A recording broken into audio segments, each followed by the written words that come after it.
I wanna be rich, but not that rich. No too much, get left in a ditch. CIA scratches if Clinton's getting itch. Yeah, I wanna be rich, but not that rich. Suit and tie, but I move like a glitch. Eyes wide shut, still dodging the snitch. Laptop missing, emails encrypted. Truth so loud, the mainstream clipped it. Flash drive full, got that dead man code, but I keep it cold like a heart on the road. DC nights where the back door's cracked. One wrong file and you never come back. I wanna be rich, but not that rich. Wiki leaking out your dome into a ditch. You wish the simulation had a glitch. You wanna be rich, but not that rich.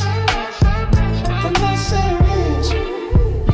G-man lurking by the food truck line. Whispers in the Wi-Fi trailing mine. Check my 6 when I speak that facts. They erase folks cleaner than income tax. No chain, no fame, just VPNs. Tryna buy a truth in a world full of friends who smile like masks in a masquerade, but flip the switch like a deep state blade. I wanna be rich, but not that rich. No too much, get left in a ditch. CIA scratches if Clinton's getting itch. Yeah, I wanna be rich, but not that rich. They say the truth will set you free, but what if it just sets you up? Tryna whistle blow, you better know you might not ever blow back up. I wanna be rich, but not that rich. Wiki leaking out your dome into a ditch.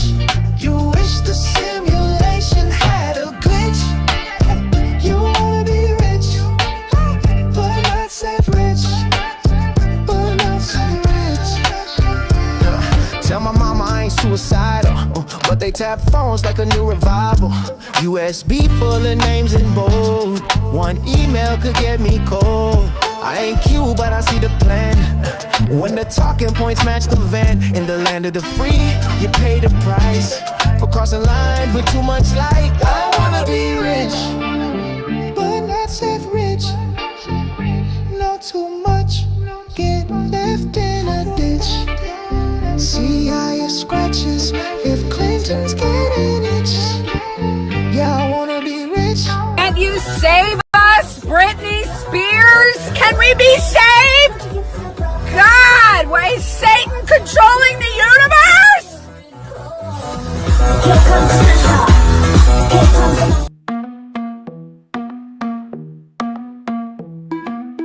the world we used to think we knew is constantly exposing woo. Our possibilities come true. So what we do is call out to the good guys, good guys. Witches, widows, MAGA, mystics, entertaining cunning linguists, good guys.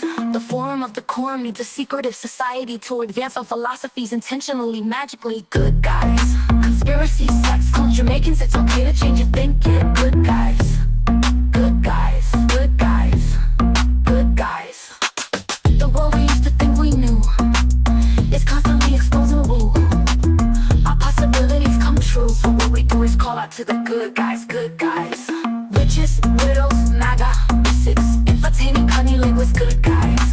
The forum of the quorum needs a secretive society to advance our philosophies intentionally, magically, good guys. Conspiracy, sex, culture, making it's okay to change your thinking, good guys. Good guys, good guys, good guys.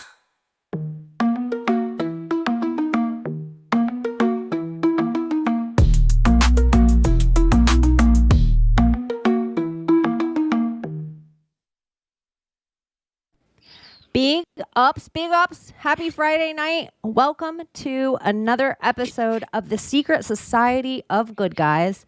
As always, we are your goodest of guys, and we are so excited to hang out with you today. So thank you for joining us. Make sure you follow everyone that may come on the stage tonight. And if you feel like hitting any hearts or subscribe or thumbs up, or if you are watching from your phone in the live chat, you can kind of move it over. And if you want to be extra generous, you can give us all your hype too. That's nice for the algorithm. And if you do see two streams, you guys, all StreamYard, Restream, all the things are doing it where it's like, hey, do you want to try and see what this is like and go vertical as well? So anyways, if you see that places, you might be in a chat room that is on Project Chaney, but you're like, where are all my favorite people? They're probably in the other chat room. Just so you guys know. So hi, good guys. How are you? Hi. People could be watching us vertical or horizontal right now. Yeah. I like that. You could be horizontal watching us vertical. Whatever turns you on, y'all. Yeah. Yeah, vertical is good sometimes. Mm-hmm. Against the wall. That is not like an everyday thing in my life because we don't have man muscles. Right? We don't have man muscles. And I even think men after a certain age, they're like, it's like sex in the shower. Like we've tried horizontal's it. Just it's better. cool. Horizontal's good. It's fun until you like pass out and almost hurt yourself. Yeah, you're like, just for a couple seconds, then we'll just move. And we already starting with this comment or a conversation. If you don't know the Secret Society of Good Guys by now, we do it midnight every Friday night. And you can find us on the Secret Society of Good Guy channel or on Project Chaney, or you can follow anyone else. And sometimes they restream it in places if we get taken down. So yeah, just so you know, do make sure you find us everywhere. Yeah. Well, I'm still feeling, because I'll forget the whole rest of the show. I watch other people do their shows and I'm like, I forget to bring us up again. Like I'll do it. That's why I have to say it at the beginning. Because once we get into conversation, I'm like, it's lost. Business is out the window. Sometimes I just have to remind myself that we're live somewhere so I don't spill too much tea. Like it just gets cozy, like we're hanging out off air with everyone, and I'm like, "You're so right, Riggs. Let me tell you the secret password to Abbie's ATM." Don't tell him that. Oh, that's not conversation I could just have with Riggs. Well, maybe. It depends on how much super chat's been going on. Yeah, right? It does. That's the other thing too that Restream needs to work on, that I've noticed that StreamYard's getting good at. The super chat stickers and stuff that happen inside the chat room. So when people do a heart or a goat or something like, or a golden shit, it does something cool in the chat on YouTube itself. So I hate to big up YouTube, but right now they're doing pretty good stuff as far as streaming's concerned. Okay, nice. I hate to big up YouTube, but right. I mean, you know who we need a big up though? Oh, I can't wait. Well, I was gonna say the conspiracy realists out there who were, shunned and banned. Big ups to you, motherfuckers, you pure bloods out there. I fucking love you guys. And I hate to say I told you so to you other people out there who, just thought we were crazy for like thinking that 6 feet apart was just bizarre, and putting plastic on things is going to prevent things from, catching anything or building. You guys got to catch me up on this though, because I heard there was like a diary, but like, does that really say, does he like admit that he was wrong or something? I don't know about a diary, but what I do know was fucking insane what people were doing for the whole course of the fucking pandemic. I mean, we have to talk about it. I'm sorry. We have to talk about the stupidity that the majority of the people were following and still believed until, yet again, they had to hear it from somebody's mouth on TV saying that it was a fucking hoax. They still had to hear it from the fucking media. Even though the evidence was right in their face, they were still denying anything was wrong with any of it. And now, yet again, the NPCs still waited, still believed it until they heard it from their masters. I plead the fucking fifth. Yeah, Thomas. So Rand Paul, apparently, like Anthony Fauci's diaries came out and then they've been released. So all these excerpts out of the diary have been like made public as he pleaded the fifth 111 times while he was being questioned.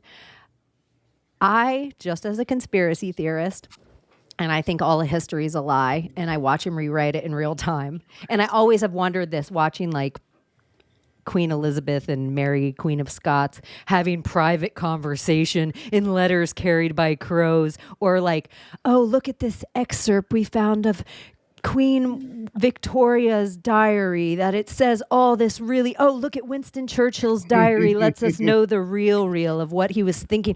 I just don't believe that shit. I think diary is for the slowest person in the movie theater. I think we're all on this script. We're all wag the dog and we're all watching real life. They're convincing us of everything all the time.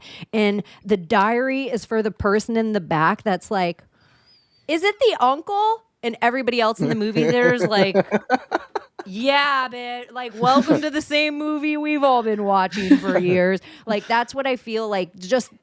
And look at, now we have them saying it. That like, it's as real as like a taped confession, but it's now, if we did it video, it'd be 2 AI. So like the boomers need it, but they'll believe a diary.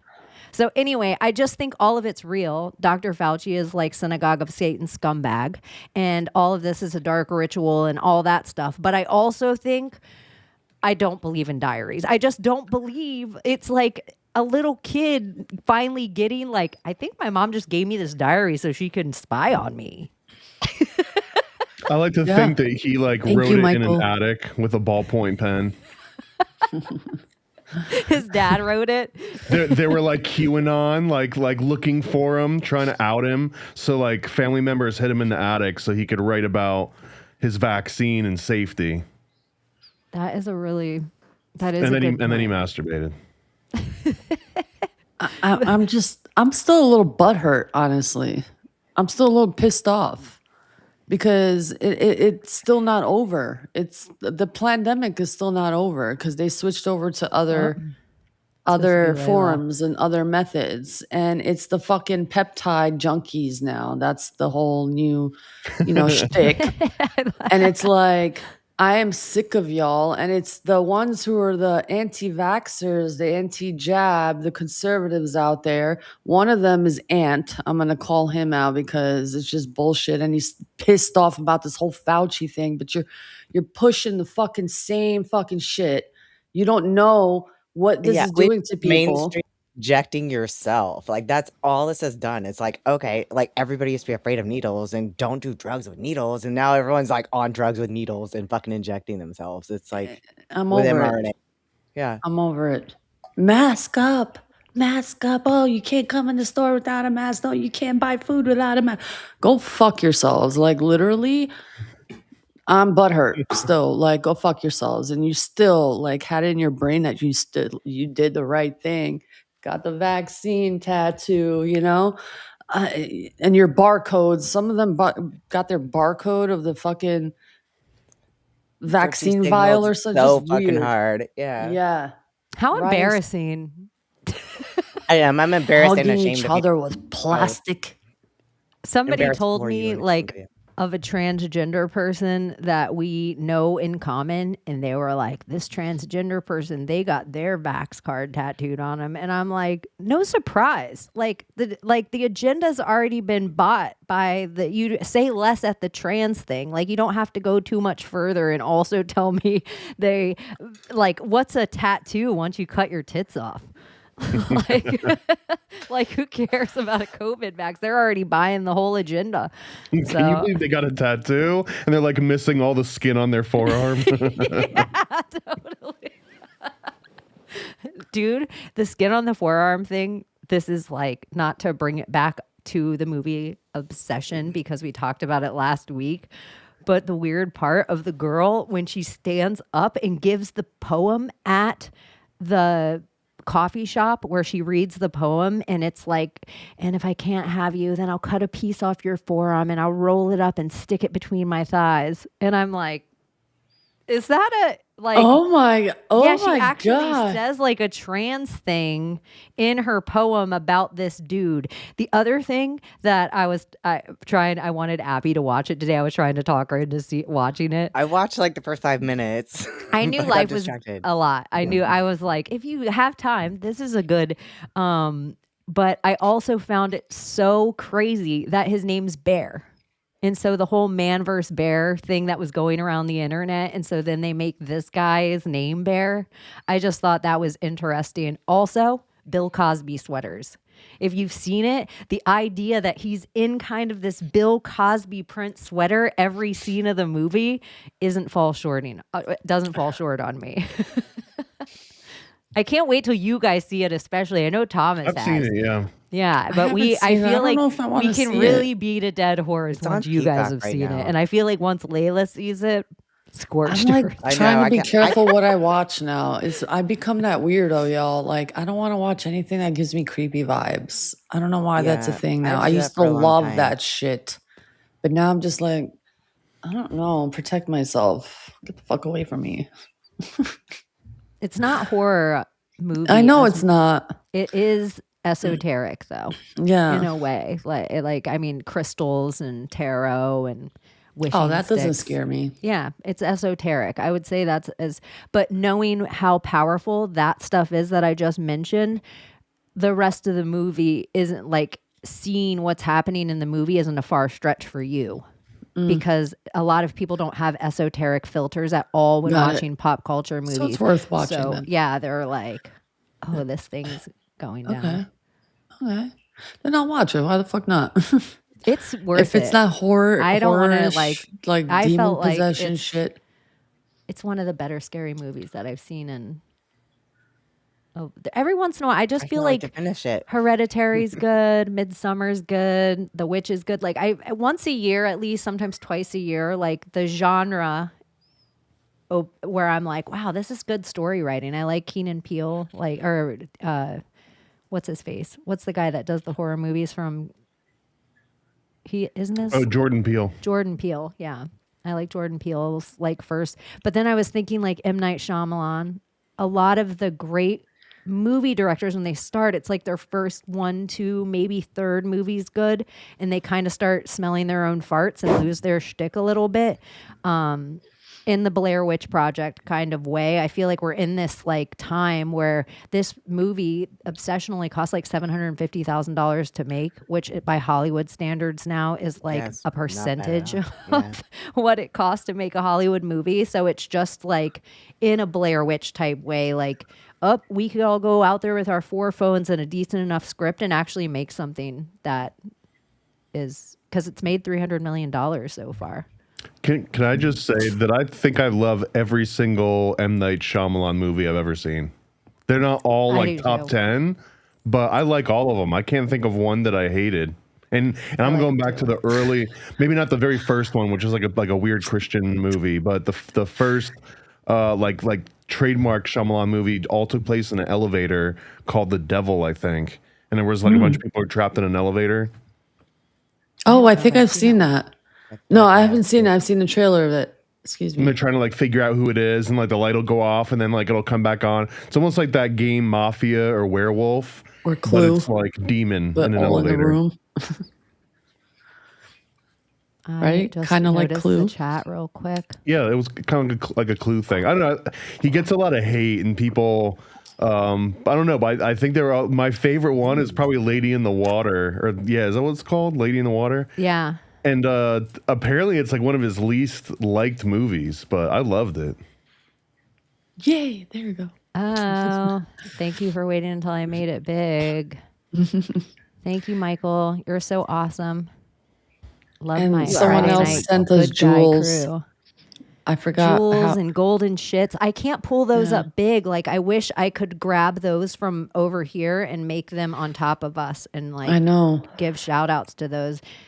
Restream hasn't come up. But I also wanted to I shout like out. that there is a golden shit. That's pretty fucking I think cool. it's pretty awesome too. There was a And GG there as yeah, well. it's pretty dope. And I saw JC in the chat, and I see him around in other chats and like certain people in the YouTube chat verse or in the conspiracy zeitgeist. And so shout out, like anytime I see him, and I hadn't seen him in a while, and then we ran to each other, and I don't even know. Maybe it was Donut and Thomas's channel because they hung out this week for Who is what's that? it called for Tuesday, you guys, or for Thomas? Oh, JC you're talking about. Oh. Totalitarian Tiptoe Here it Tuesday goes. too. Yeah, look at And a Golden Shit. Yeah. How'd So that come I up? wish I could pull it up because it's on our chat, so it'll come Oh, up but- real. But I can't pull it out of the chat to bring it up. Damn. Okay, I Yeah. see what you're talking about.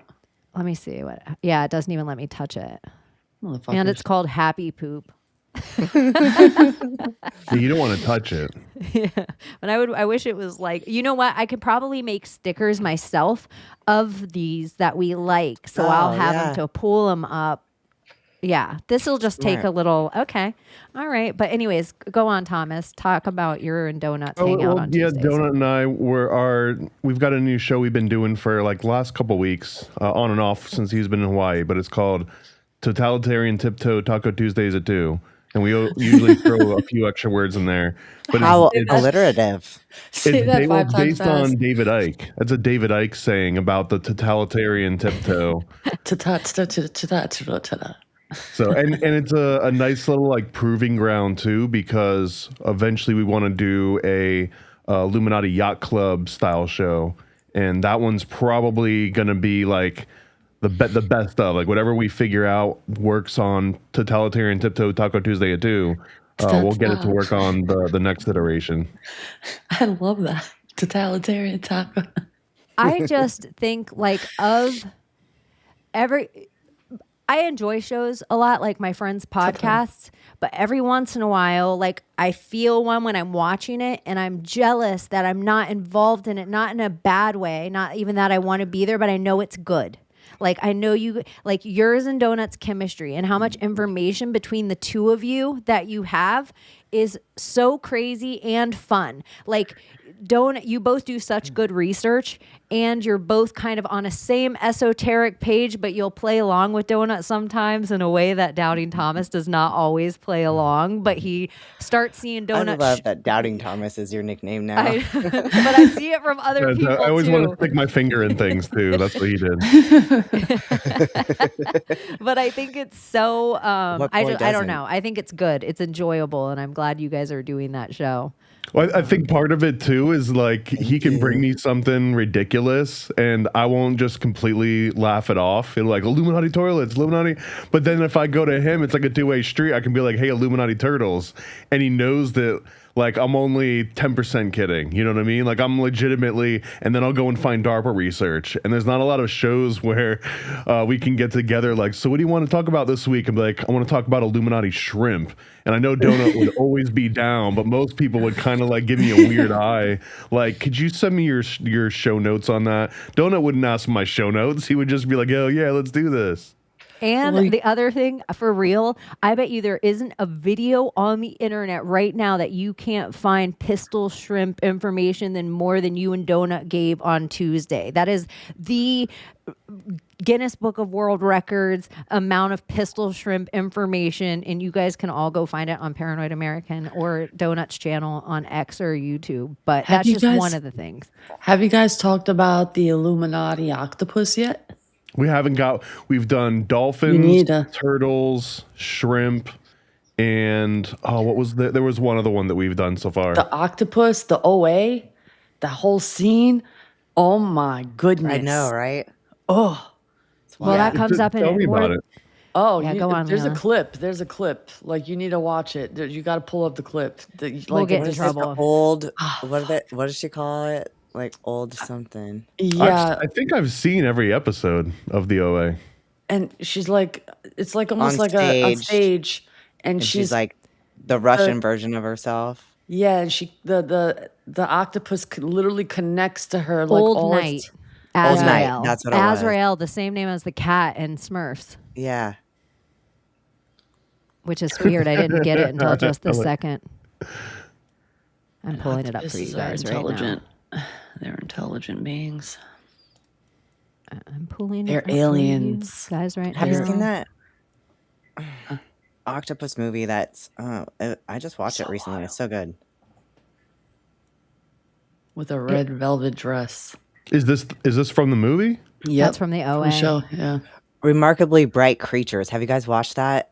It's Uh-uh. it's about an octopus. It's so fucking good. I thought it was Ah. really good. I don't know. It's kind of more like it's kind of a feel good kind of movie, but it's good. Also, not Contact. What was that other movie where the aliens come down and they speak to her in a circular language? Oh, yeah. Arrivals. Arrival. Yeah, that movie is octopus as well. I always think that when people talk about octopus of control or symbolism of octopus, I'm like, that movie is. Or hand. Like he was talking about. Like the hand of God. It looks like a huge hand. Yeah. The comments saying, isn't that Castaneda's tensegrity? Yeah, it's 100%. Like that's what the OA was based on, Yeah, right? the It's OA about is harvesting absolutely. the energy that's in like the latent areas of your body.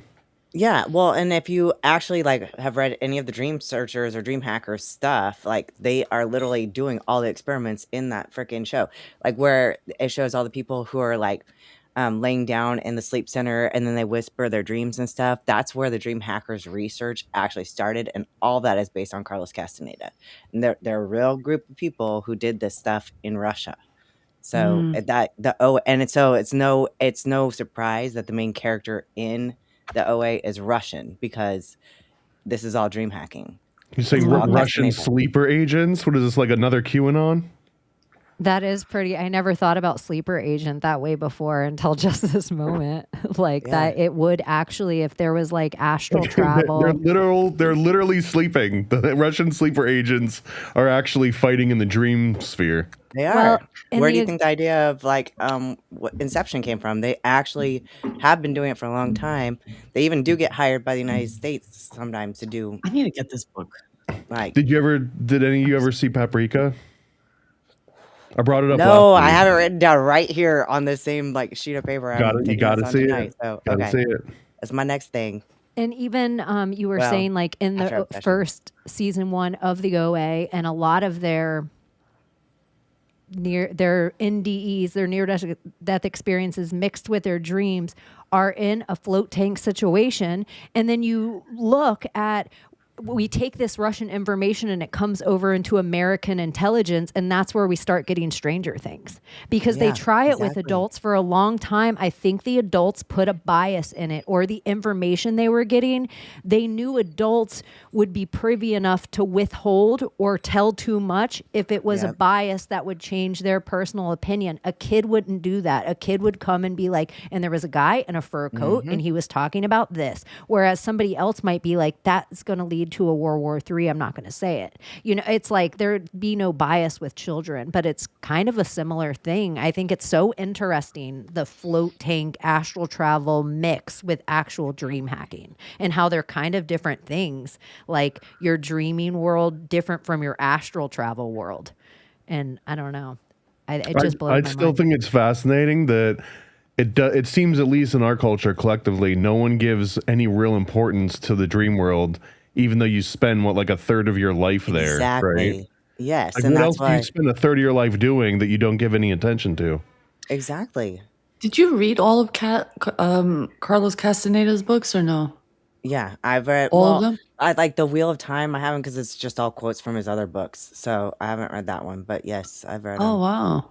Some of them I've read like The Art of Dreaming. I probably read like 4 times. The Fire from Within. I like the Power of Silence is my favorite, and I've read that many times.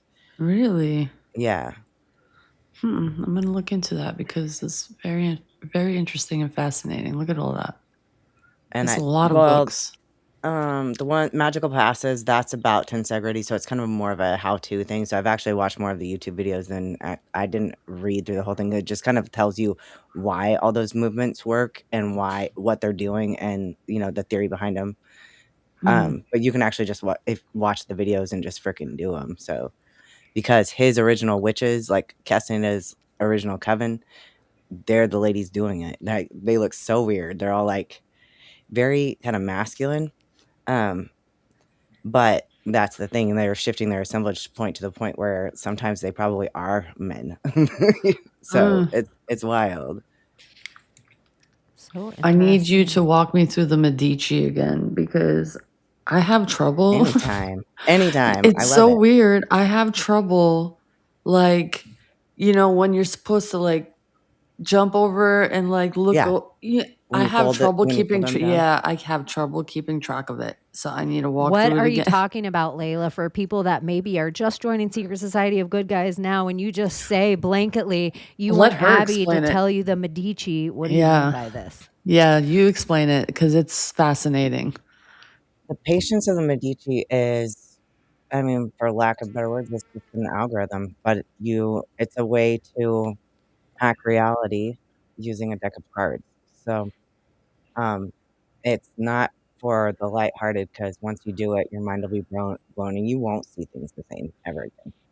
But it basically tracks different flows of energy. So, like the flow of emotions, the flow of money, the flow of force and willpower, and the flow of like just everyday life, like home and work stuff, routine. And it basically like you play this. I would call it solitaire, but if you look up Medici solitaire, you'll never find anything on it. If you want to learn about it, Chaney and I did do a special video of Secret Society of Good Guys where we did I broke it down. But It is a tedious video. I want you to know ahead of time, but to like fully grasp the concept of it, I think it's like, oh, okay. And you might watch it a few times. And I've been harassing Abbie even before then, and I still now, not just the Carlos Castaneda stuff, but also with Medici, like where I'm like, you could probably do a show and people might be really interested in this stuff. Yeah. But Abbie's been so busy, but she does plan on doing this stuff and I like think there's a breaking it down big more in market detail. for it, honestly. Huge market for it. If it like starting with you, I think you'll be the queen of it. Queen of Hearts, baby. I'm telling you. But I always think the cool thing when I was first learning about the Medici solitaire is what's the story of Mary, like Bloody Mary? And Well, I guess apparently Bloody Mary and freaking Mary, the Mary Queen of Scots are two different people. Like, Yes. so I had that a little Mary bit mixed Tudor up. and Mary Yeah. Tudor and Mary Queen of Scots. So it's Mary Queen of Scots. She's the one that was, wait, right? Yeah. I think 'cause Mary Bloody Queen of Mary's Scots Mary might be Tudor. Mary Tudor. I don't know. It's one of the Marys. Yeah, see, this is what She was going to be executed, but she had learned the patience of the Medici from John Dee, and who had also taught it to Maria de Medici. So it's named after Mary. Okay, that Mary, but really, or it's I think it was named after. both of them were named Mary. Then there were Yeah. sisters, and Bloody Mary was the bad one, and then the other one was Queen Mary, right? They're both executed, right? Mary First of putting forth candidates for Mary, including Mary the First of England, who had around 300 religious Protestant. Yeah, it was like a Catholic versus Protestant thing, and the Catholic was Bloody Mary, and I think I might be getting some of this wrong. And she's the one that put John Dee in jail, and she's the one that put the other Mary in jail. Yeah, And then so they met each other in jail, and that's where they basically started working with each other. Yeah, Mary Tudor is Bloody Mary. okay, so it's the other Mary. It's the Mary Queen of Scots, right? Or is that Bloody Mary too? Is Mary Queen of Scots. She was the one who was married or was going to marry into the Medici family. So, like, No, to Mary Queen Catherine of de Scots Medici's and son, Bloody Mary right? are not the same person. Yeah. Bloody it's Mary Mary is Mary Scott. Tudor and Mary Queen of Scots is Mary Stuart. We knew it. We Yeah, just Mary couldn't remember Stuart, that's Mary her name. Stuart. Yeah. It's Mary Stuart. She was actually We like, knew it. We've even said this a bazillion Yeah. times. We're I like just couldn't Mary think of their names. Magdalene, another Yeah. Mary, And Mary then Steenburgen. Maria de Medici, who is also, like the Medici family is like kind of mixed with the Mary Stuart there. So anyway, Mary Stuart was like the night before her execution because she learned the patience of Medici and had done it, a few times in her life, but she hadn't messed with it since she's there in her jail cell the night before like she was gonna be executed at dawn. So she's sitting there folding the cards. She asked for a deck of cards, and she sat there and folded them and folded them.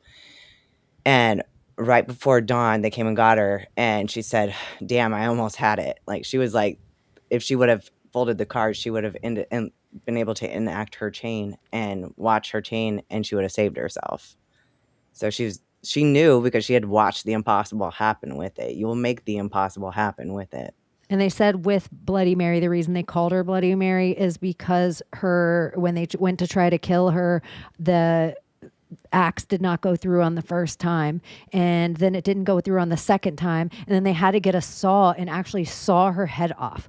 Like it became this whole, so there is a thing with folding the Medici and how powerful it is that you can't mess up your own chain. Like she kind of knew, seeing her own chain play out as she was laying her cards, that something was going to happen. And so it was even how close she got, like, did she open up some kind of realm that you can now call her in mirrors because she's trapped between places? It's just interesting to think about, like somebody so close to the end and it not being a natural death where you're like, oh, I'm just playing this on dialysis. You're like playing it as there's a countdown timer going to your execution.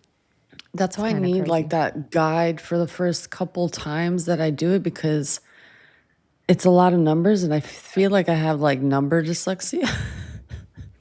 Yeah. And it's just like, I need that. Am I doing it right? Like I need the understanding more of it. So like when we do a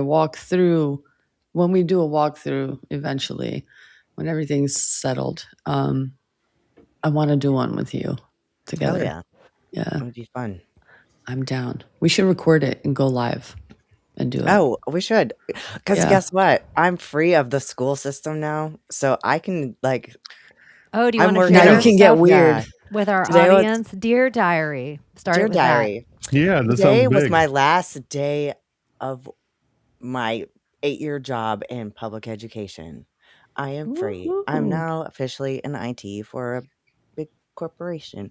So I can actually just be me. I don't have to like Congrats. wear the mask of the fucking educator who has to be all politically correct and What have you been holding That's back? awesome.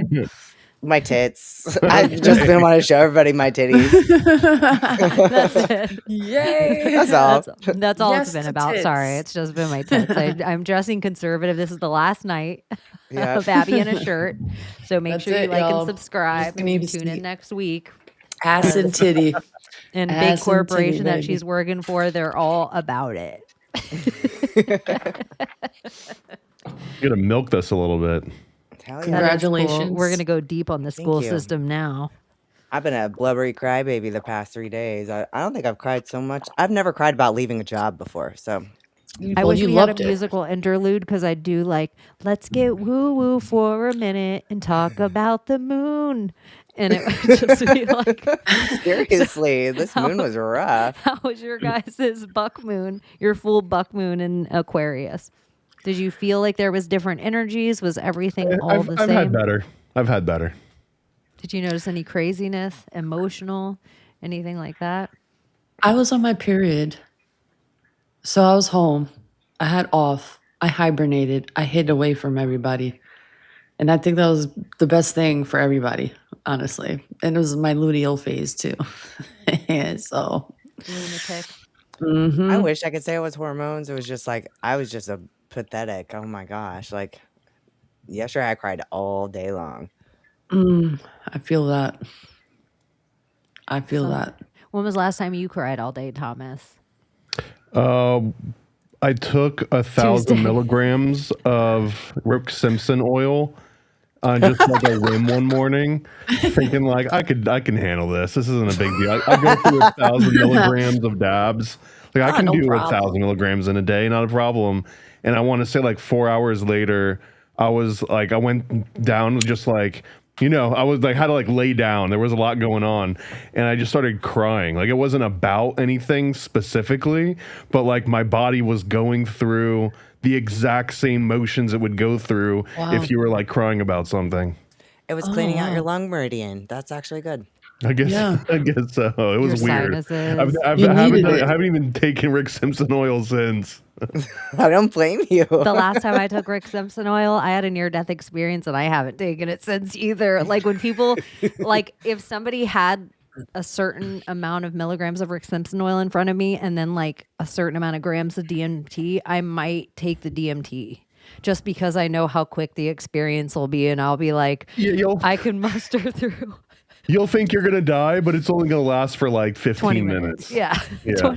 20-minute stops. Or Rick Simpson oil, you might have a whole half a day experience. Rick Simpson. you At no send me point I think that? I was gonna die, but it was definitely like what did I do? Like you know what I mean? Like what have I just done?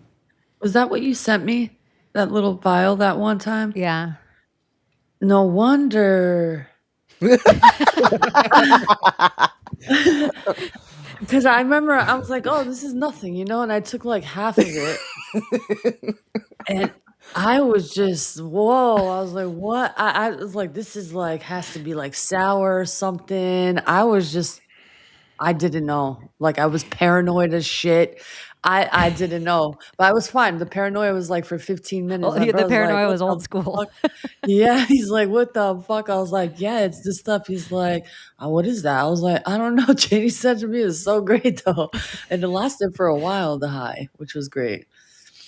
For those of you who don't know what Rick Simpson oil is, I think it's 50-50 THC CBD, but it's like a process that the guy Rick Simpson.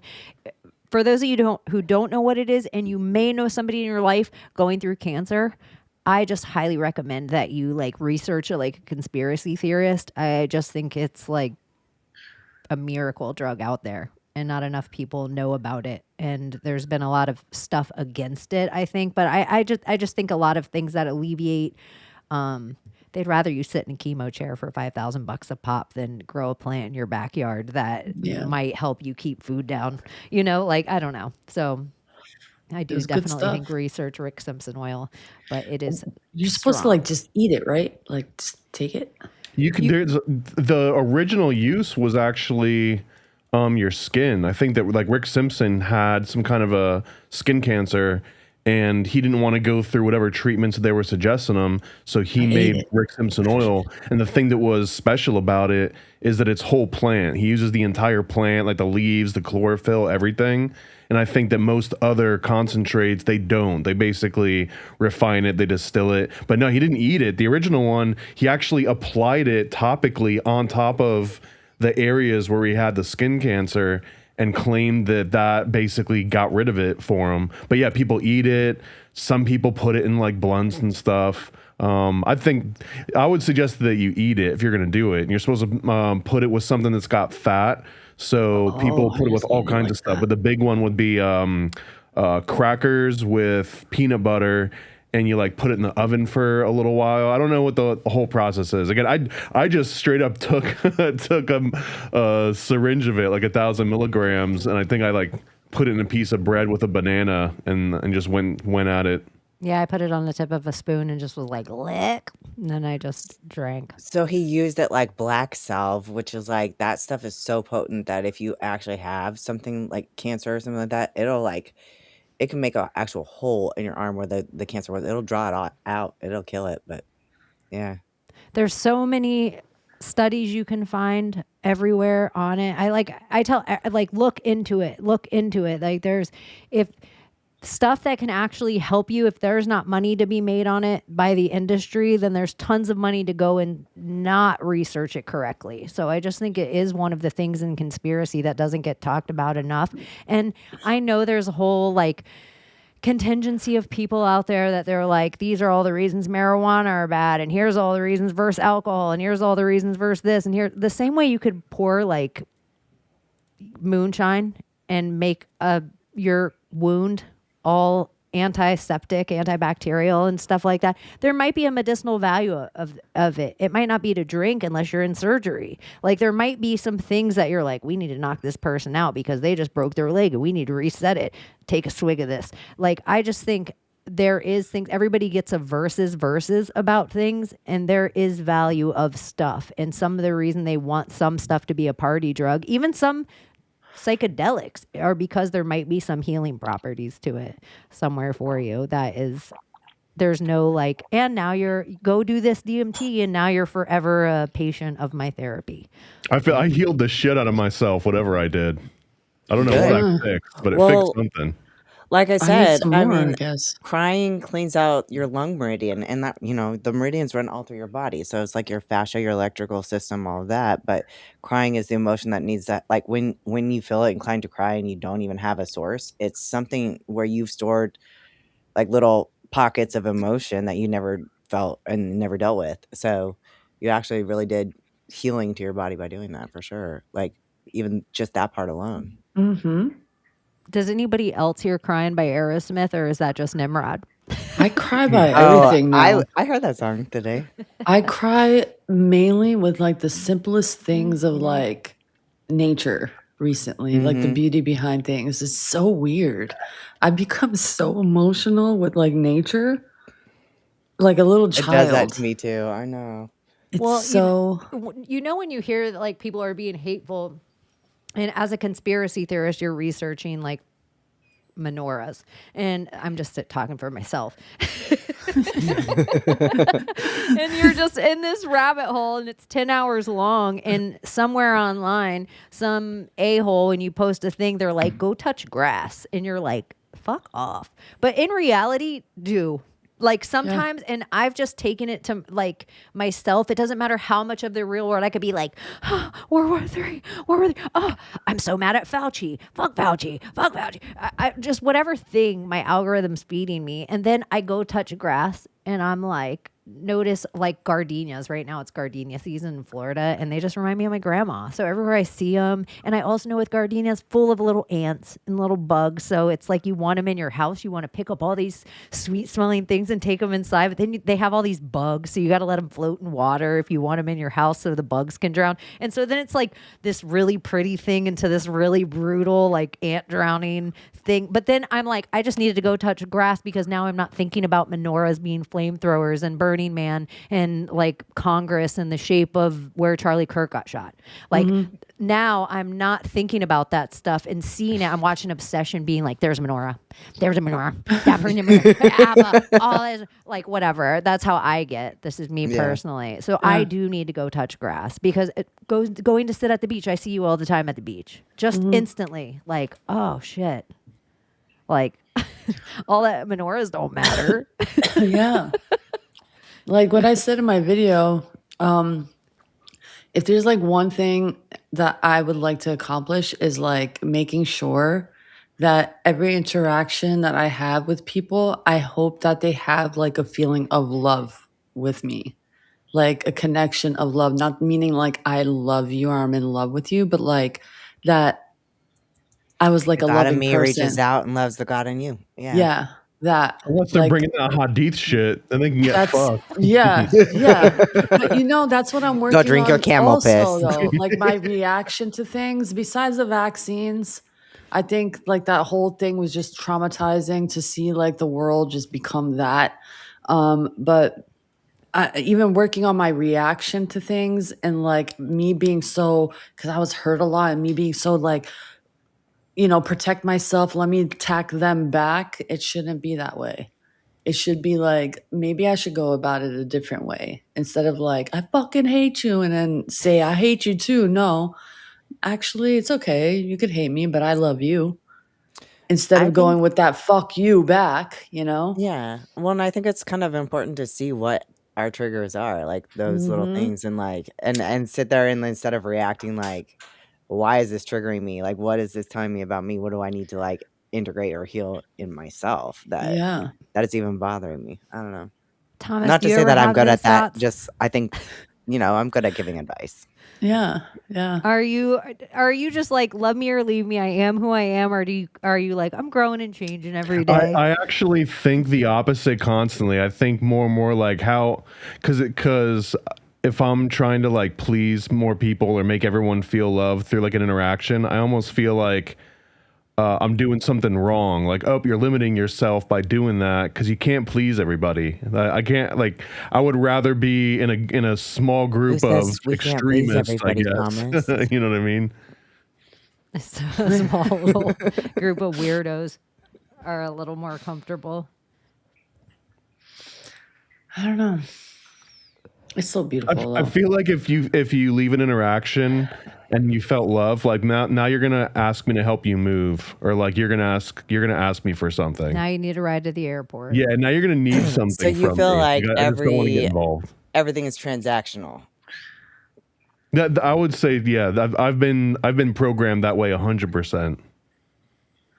I can see that. Like, if you do something for me, then I'm gonna owe you somewhere down the line. Because some It's people are like prison that, rules, yeah. but I don't think everyone's like that. Like I don't want your ramen. I don't want to have to blow Yeah. you later. Yeah.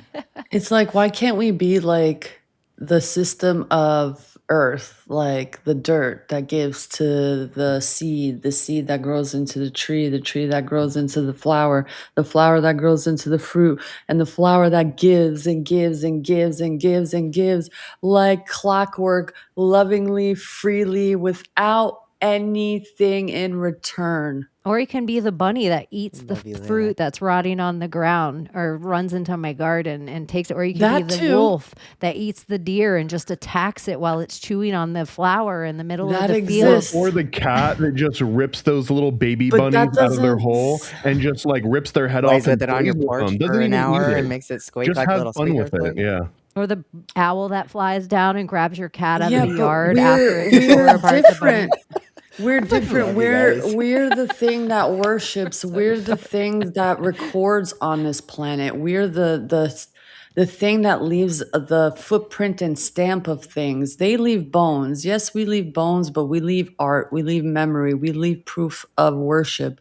We leave proof of our existence in a way that's totally different from animals, in the sense of like, trees are different from animals. They just do, they give, and they don't ask for anything in return. And us, we are like a tree. When you really think about it, we give and create, and we leave our mark just like a tree does. And it's there for hundreds of years, and our mark is here for hundreds of years. And I feel like that's what we're kind of missing in the sense of humanity. It's like, why can't we just be like the giving tree and give and give and give each other?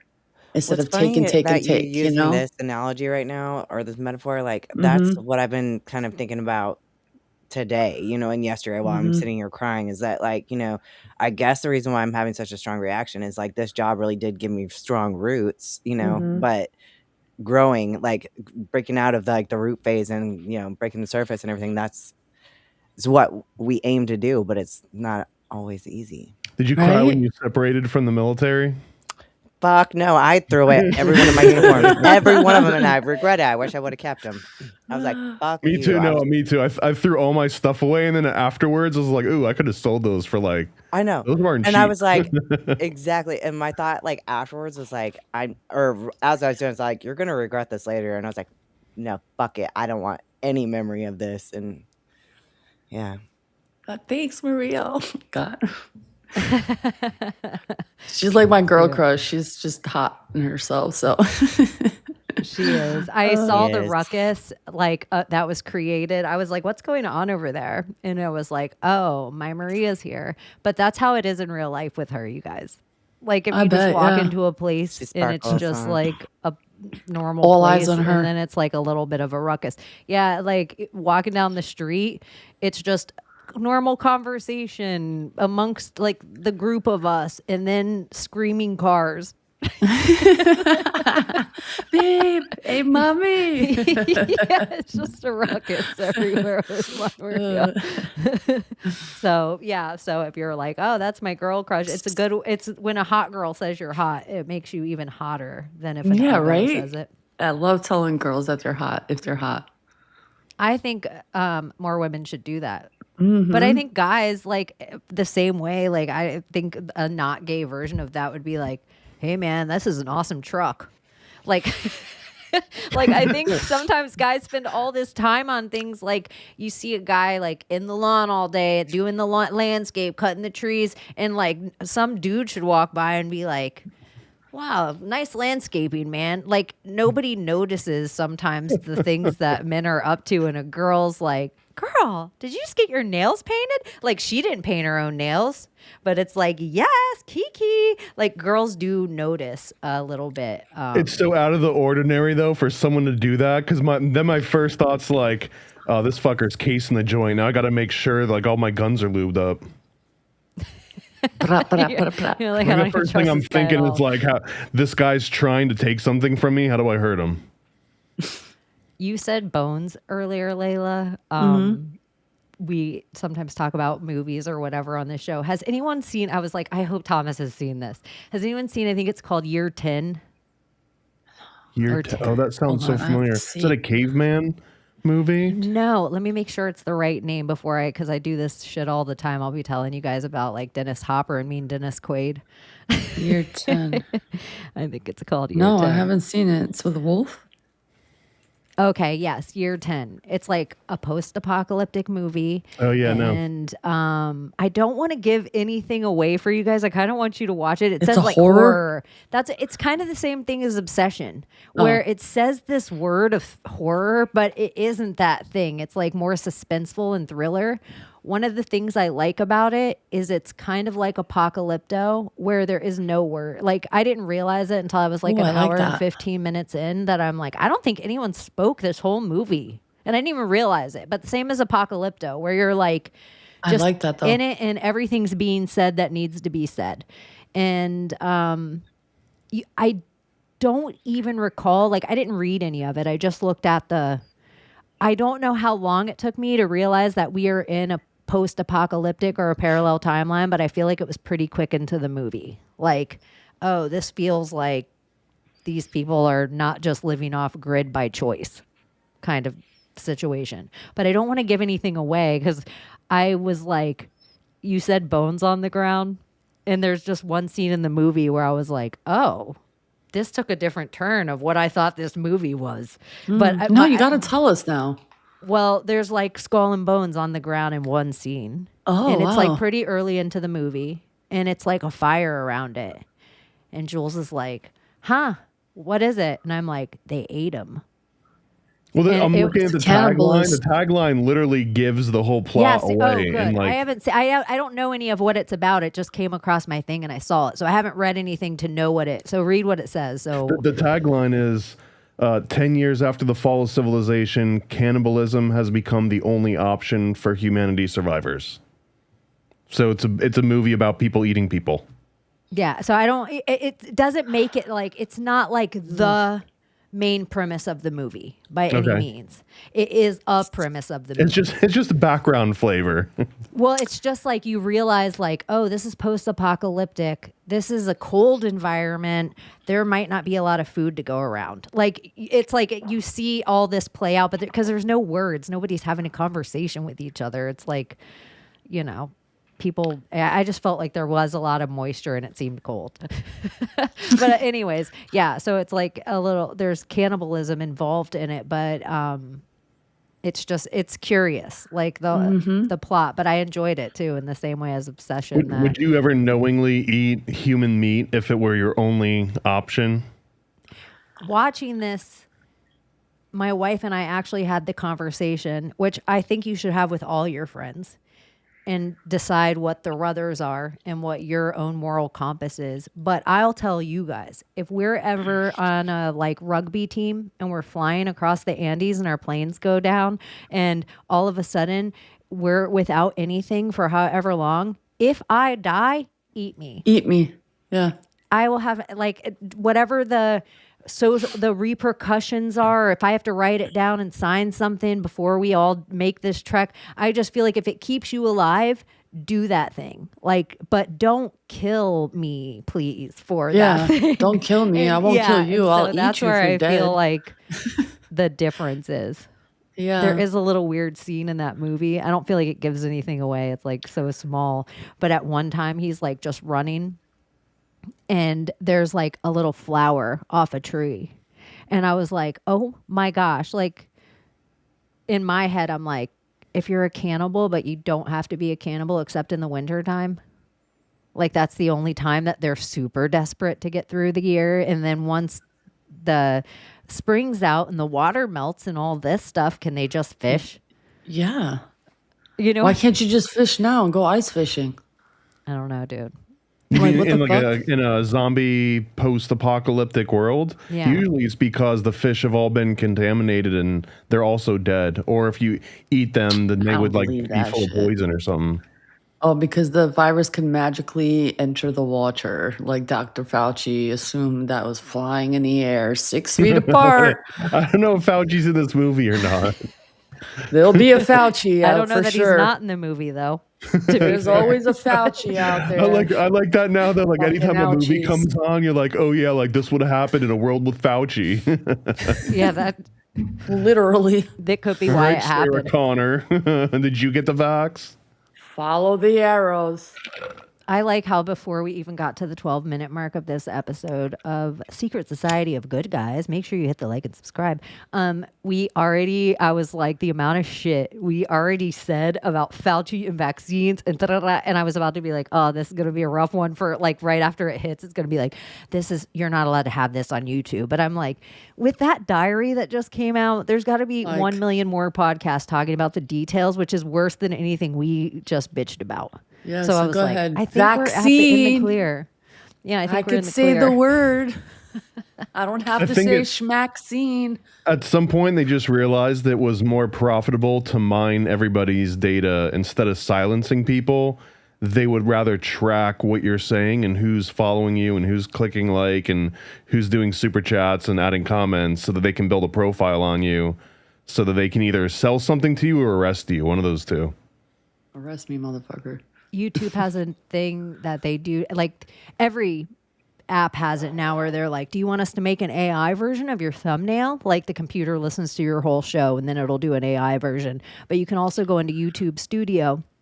And in YouTube Studio, it will like take everything you've ever said on your channel and then it will suggest to you things that you should make topical or should do a hate show their about. suggestions so much. They are the worst.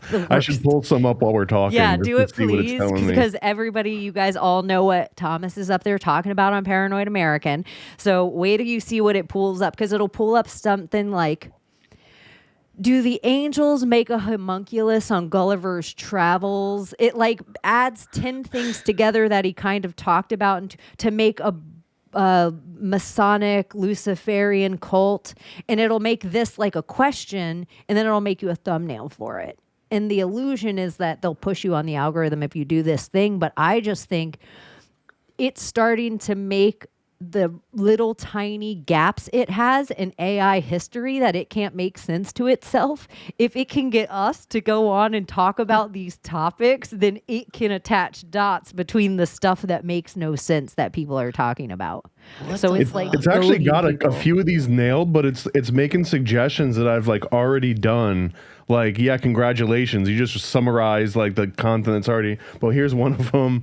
It says how 1980s Saturday morning cartoons normalize the surveillance state infrastructure. I don't know if that's the clickbait title that would really get people clicking, but that's basically a review I did on like G.I. Joe. Here's another one. It says the Mormon Skull and Bones, decoding Desiree's influence on global intelligence agencies. I mean, those sound legitimate. Maybe it's getting better. Like it's, because it started maybe like 5 weeks ago, like adding the extra stuff. It's got Illuminati toilet suggestions in here because of the donut. What does it say? Belphegor's blueprint: why modern waste management systems harvest occult bioenergy. That's basic. That's donut. It's trying to have you moving on donuts territory. It's like, oh, you obviously like the Oracle of Delphi content. Like, let's put it on. I What? should look it up on here. Who said that? Hold on. Wesley said to search that U.S. patent, and that's a very interesting patent. Is it ionosphere? Smart dust usage and something about Mapping out things? a user making payment using micro something something systems devices with Share your smart screen. dust. Hold on, let's see. How do I do that shit right here? You guys, you are witnessing Techno Layla. Watch out, Yay. Abbie. She's going to come take your job. Can you see it? Yeah. Yeah. How do I You can zoom in. zoom in? Enhance. Oh my God. What the fuck am I doing? You can move your like Oh thumb my and God. finger over your mouse, make it wide, spread it out. I can't do it. I don't know what I'm doing, y'all. Try the control key. Hold that down. Hit the plus key a couple of times. Zoom in. Control plus. Yeah, right. Just like that. Yeah. You guys are witnessing. Is it working? Nope. This is Unk Nope, Alert. I'm not tech If savvy. anyone wants to do an Unk Alert. Anyways, I am Let me- not tech savvy, let me see. unfortunately. But yeah, it is U.S. patent. U.S. you're going to read it. Where it go? US 113-54666B1. What Oh, does There it you say? go. Read it to us. got to get a 666 in there, huh? Fantastical. Oh, look out. Layla's using technology. That made Abbie laugh too. I was like, she go come steal Abby's job. That made Abbie LOL. No, come work with me. Shit. We'll have some fun. Teach me your ways. Little tech. Is See, this a good guy help desk tonight? yeah, it would be kind of fun if we had a techno song that came on and Layla took us on a ride Heck because fucking yeah, making her techno for AI say life, God 50 baby. times was like techno Layla, techno Layla. Yeah, How do you know I it's like Did techno? you guys know? Layla Green is house. techno. Techno is life, bro. You don't even know. Albanian techno will hit you in a place you've never been hit. I love techno. It's so good. Layla's Albanian music will make the energy come out. Hell yeah. You're like, oh, Albania. Everywhere I go. Albania's got some bops. Yo, Albanians have balls, bro. They're still fucking protesting. I don't know how long it's been. Over almost 2 months now. Fighting parliament. Well, it's getting good tear if they're gassed. at least if they're at the edge of the water line. A whole bunch of Moroccans won't be able to sneak in. Well, we established on the earlier show that Albania is one of the lowest trust societies on the planet.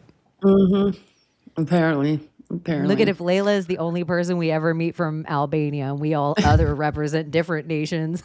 And you said Layla's the least trust nation on the planet. It'd be like, yeah that tracks. Yeah. I mean, it wasn't, but now it is, because of all the fucking corruption that's happening. And all of this is all planned out. There is going to be a war there with Serbia. They did strike a deal with Israel and sent a bunch of like military aircraft and whatnot, military deal. So a lot of this is just, stirring up the pot for what's to come. So be prepared. I'm saying it here. There will be a war with Serbia and the Balkans. And Is there a poly market link that we can put in the description yet for who's going to win? Oh, I don't know. I have no idea. Honestly, I want to stay out of it because I'm not about war and people dying. So if they want to kill themselves, fine. I work with a Serbian guy. He's really nice. He's really sweet. I treat him with respect. He treats me with respect. What y'all want to do because of the past, go ahead. Y'all still haven't grown. But yeah, with that said, did you see that video I sent you of those ladies who do the Ouija board thing? And they ask the weird questions? Yeah. I didn't see the one you sent, but I Okay, like that. Apparently, they were asking spirit or whatever, their higher selves. Demon. Yeah, just say Some demon. will say demon, but I don't think that way. I don't think demons exist. That's just me. Okay, y'all want to believe that? Cool. I don't. But apparently they were talking about NPCs and the amount of NPCs versus like real souls and the 3 types of souls that are on this planet. Apparently there are I wrote them down because I know my memory.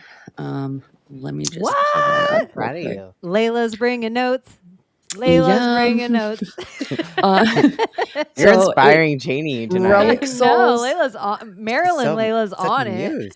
Relic souls, light beings, and divine sparks, and not DIVINE. It's DEVINE. which is very interesting how they spelt it. And apparently, like grid workers, light workers, and energy workers.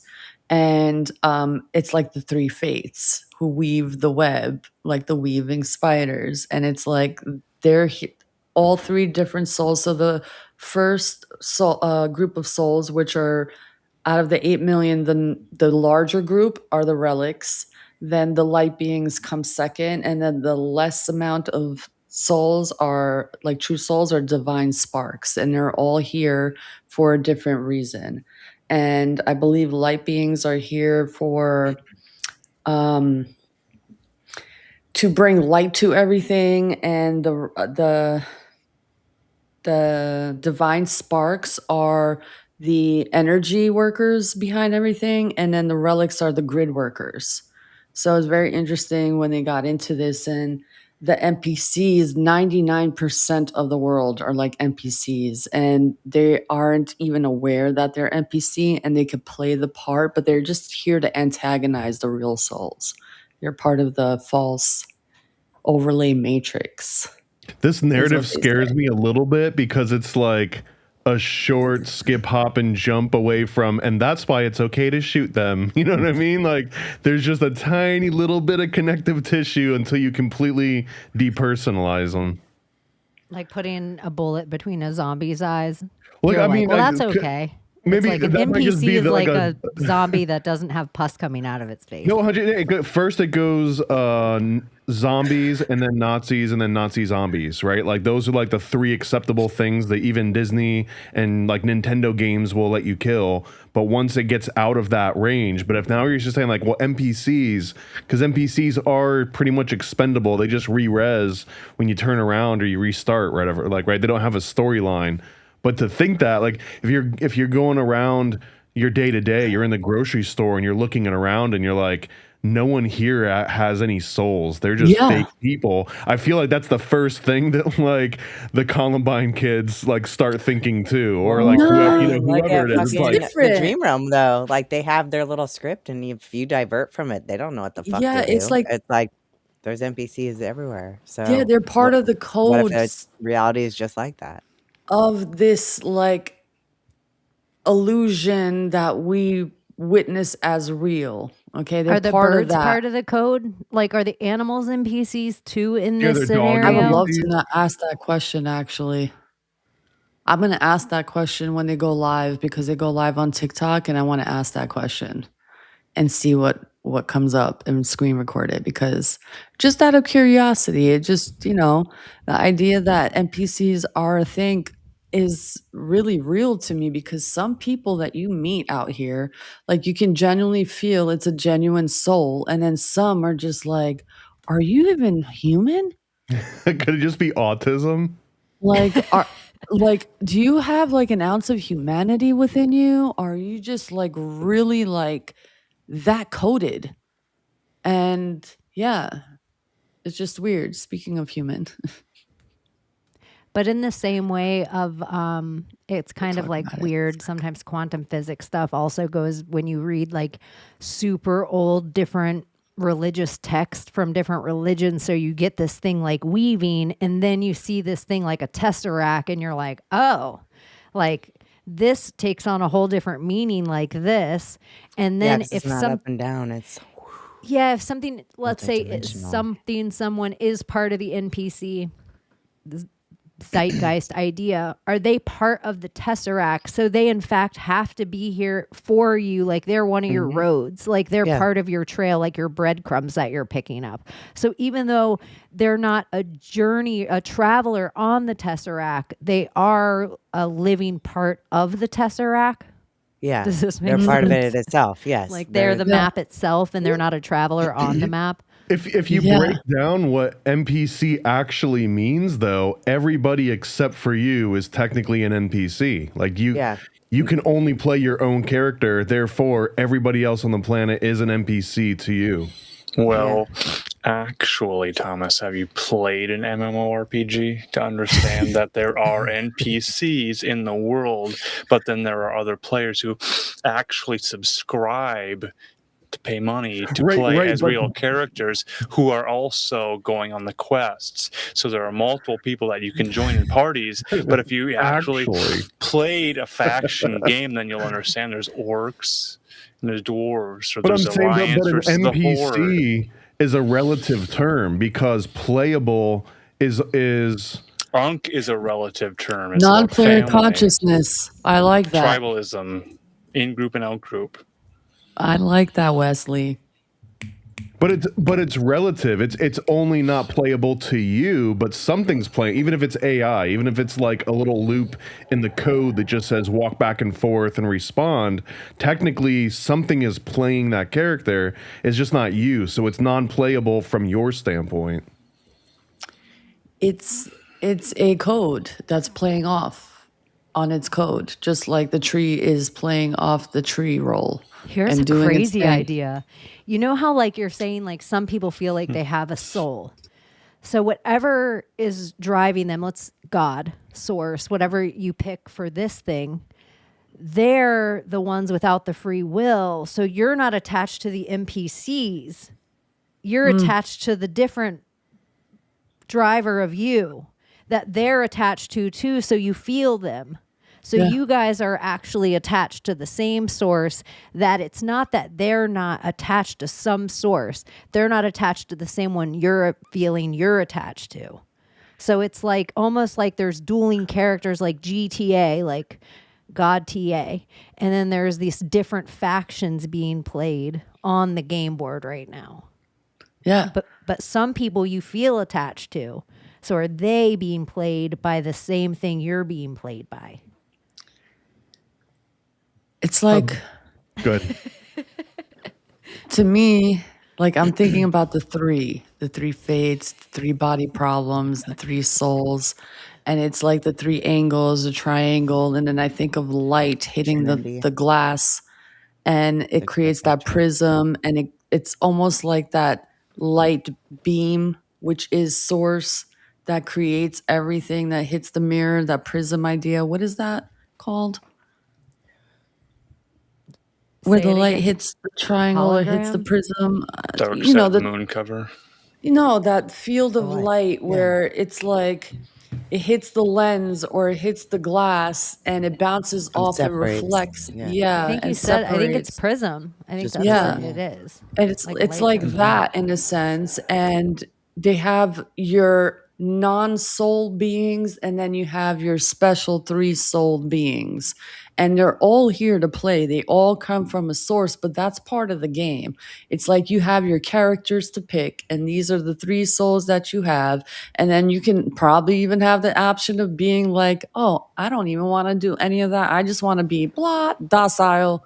I don't want to know shit. I just want to fucking be, you know? It's almost like that. Playing on easy Yeah. or Like playing when on you difficult. switch between sims and they're just kind of on autopilot. Yeah. You are the choice maker. It's like the game. You choose left, right, up, down, this, that. Yeah. Right? Do you, when you're ever living your normal life and you're going about your day and you're doing all the stuff, you always have your coffee at the same time, wake up at the same time, put on your makeup, like, same face. Like you always do everything this exact same. And then some days you're like, I'm turning left instead of right. Yeah. Like, do you ever try to fuck with the simulation? Yeah, that's Or what not your doing. handlers? That's what Castaneда calls a not doing. You're supposed to do that, because if you don't do that, you have no attention. Your attention's not your own. So you like your intention is weak as shit.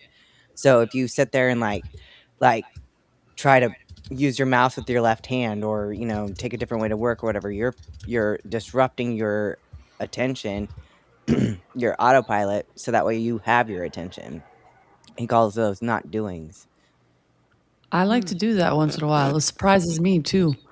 It's like, you know what? Never mind. I'm just not going to do it this way. I'm just going to do that. And it just surprises me, myself. It's like a self-shocker. Like, oh, damn, Layla, big move there. Well, like you change the entire fractal that way. Yeah. Which is cool. Because then you're in part of the game that no one expected you in. It's and the idea of like rendering as you go, like a game is foggy and it kind of lays out before you. some people think with like simulation theory is there's parts of the simulation that when you take that left instead of the right you always take, you end up on a street and the street is completely vacant of life. There isn't a bird, there isn't a bug, there isn't a human. But now that you're on it, it's like the simulation calls in like Truman, like, okay, we need everyone to go to this thing right now. And all of a sudden, this absurd amount of life shows up to the one street that was vacant, where it's like, send the trash truck, send the birds, send the this. And you're like, whoa, we put way too many people on the set at once. Yeah, it was like when you walk into an empty restaurant, all of a sudden, boom, business comes in. It's like with anything, or sometimes it depends on your energy too. I've noticed if I'm in that road rage state and I feel like, I hear it. It's so faint, but I hear it. Go on. I don't want to break your train of thought. Sorry. Like when you're in a bad energy and like, let's say you're road raging and you feel like you are going to be the smart ass and like take this left because you think you're going to cut everybody. But then it fucks you in the ass because you tried to outsmart it and the Matrix like kind of read that you were going to do that. So it like fucks you in the ass. I've had situations like that. Like, is what that's called. Not today, bitch. Here's like you go into that lane, and then you go into that lane, and then you go into, and you're in the slow lane. Faster, yeah. And it's like, you motherfucker. Okay, I see you. Calm down. And then that's when I literally just close my eyes and let Jesus take the wheel. Like, I'm trying to get through traffic, and like no one's letting me in. That's when it's like, all right, apparently there's a better plan. What would Doubting Thomas do? I picture in that moment, like if I were to make an AI video and it's like Thomas in the car going back and forth the traffic, and then it's like Jesus take the wheel fades in, he lets go, and then the car like rides over an embankment and just rolls and flips it onto traffic. I don't know how many people have had to deal with. I mean, I guess if you live in LA. But like I-4 traffic is something very unique. And even when people talk about I-4, and I-4 is like the main highway that goes through Florida from like Orlando to Tampa and elsewhere. Anyways, within I-4 traffic, which is one of like the most deadliest roads on the country, once you get into Disney territory, which is like when you see the ears, it's like exit 65 to 68. Anyways, once you get into Disney territory, you're in a whole extra world of I-4 now because you're mingling with people that have never been outside of like a small town before, right? And like they're all on the road from all different areas, and it's extra bad. So when I was working there full time, and I'd have to drive from like downtown Orlando to Disney, which isn't Orlando, by the way, it's in Kissimmee, but it's like on a good day you can get there in 20 minutes. On a bad day, 3 hours, 4 hours, depending on traffic. So there were some days when it was 3 hours there, 3 hours back. And this is every day for nearly like 6 or 7 years. So I had to develop like a game, I guess, in my mind to just not go ape shit insane with road rage and get into wrecks trying to like get around people. And my trick was that I would just convince myself I was following everyone in my family to like a funeral or something. Like someone just died in my family, and that asshole that keeps like trying to cut me off or not letting me in, it's like my grandma, and like she just can't see or something. Like, you know, I'd have to like trick myself, and then I could be completely docile, and then like traffic would kind of clear up or it wouldn't even bother me. But I would notice, I would like get to work sometimes and my knuckles would be like white, like literally, you know what I mean? From just like grabbing the steering wheel so bad from just being so irritated. Yeah. And just like that one little thing was like, oh, I'm following everyone to a picnic. Oh, I'm going to whatever. Like that's my aunt that just cut me off. It made all the world a difference to me. I stopped like white knuckling. This is me in traffic. I'm like, if I were a terrorist, I would never waste money on an invading army. I would just have 2 semi trucks go 5 mile an hour slower and make one bad turn. And then all of us are stuck in traffic for an extra 2 hours every day. And now gas is more expensive. And now we have to stop at the convenience stores. And now I'm a little hungry, so I have to get an extra bag of chips. This is the shit I would do with my Lego brain to really, I could probably take like just 20 people and put one in Atlanta, one in Chicago, and one, I could just put them in these little hubs and they would eventually literally mess up the traffic me. around the whole country every day, and I could just pay them little minuscule amounts of money, and I could tell them to Uber for the rest. In fact, I don't even have to You tell know them the what? plan. I could just have them Uber, and I could just make them from other countries and make them Chaney. drive trucks. Sorry. You're Doofenshmirtz. Like, if any of you guys have watched Phineas and Ferb, that's like a total Doofenshmirtz plan. I fucking love it. I don't know I, what on it the is. other hand, am like, He's like the fuck ultimate you, you bad guy 'cause motherfucker. he's Get out of like- the fucking lane. Get out of the cute. fucking lane. Bah. Blink, blink, blink, blink, blink, blink, blink. Get out of the fucking lane. Get into the fucking right lane. Bah. Like road raging. I can't. What is your road rage playlist? What do you listen to? Oh, it's all but Zen. Nothing but Zen. The Alan Vedic, Watts. Get the you fuck know, out. Sail away, the sail away, Ohms. ba-ba-ba, Classical sail away. Minnesota Public Radio. It's the most triggering thing ever. Ay, ay, Enigma. ay, ay, ay, ay. Get the fuck It's out all of the right Zen. lane. Gongs, Forest. chimes, all of it. No, doesn't help. Spangle. The return help. to innocence. If I wasn't Ay, ay, scared though, ay. like the only thing that would help me is smoking a joint or a blunt in the car. But now I'm afraid to do that because I don't want to go to jail, and they will arrest you for that here. Yeah. And I used to love doing that in New York City, just fucking L ride everywhere. And I feel like all DUIs are felonies or something in Oklahoma now. I think they just passed that Wow. law. Oh wow. Yeah. What I is- know what are they people about? Into prison over felony DUIs. Like Oklahoma, I think like just in January they just passed a law where all DUIs are felony. I already feel like tomorrow there's going to be people walking around their house like the return to innocence. Oh, yeah. And they're going to be like, damn Yeah. it, Secret Society of Good Guys. Is there a collection of songs on one CD? Depends what kind of My mood you're in. favorite thing to wake me up in the Something middle of the moods. night. It was called Mm. Something Moods, Alan Marcus. You're going to have to order that for the collection. It's But on it my was shelf in the strange. other room. You would have the volume like super low, and then Mhm. that commercial would come on and wake you up. The volume out for some reason for that commercial was just super loud on purpose. It's 3 a.m. and you're waking up by, And for whatever reason, the commercial that it wasn't a video of any of the real videos of the songs, but it looked really cult. Like I think they just sacrificed somebody. It was It like, was like a, people like a in Native American dancing, Yeah, it was so crazy. and then it would be like a Girls Gone Wild Enchanted video Moods? immediately after that. I wish Oh, we could, yeah. that's the stuff I wish we could play and have up and discuss it and talk about the whole entire thing, like Time Life books. And we could talk about it like people talk about Joe Rogan's podcast, and it's fine. Guys, I live like commentary. literally 10 minutes from what's it called? Ground zero of Girls Gone Wild, Club La Villa. That was the home of that. Like literally right here. They shut that bitch down. Like literally one of the biggest fucking clubs in the United States.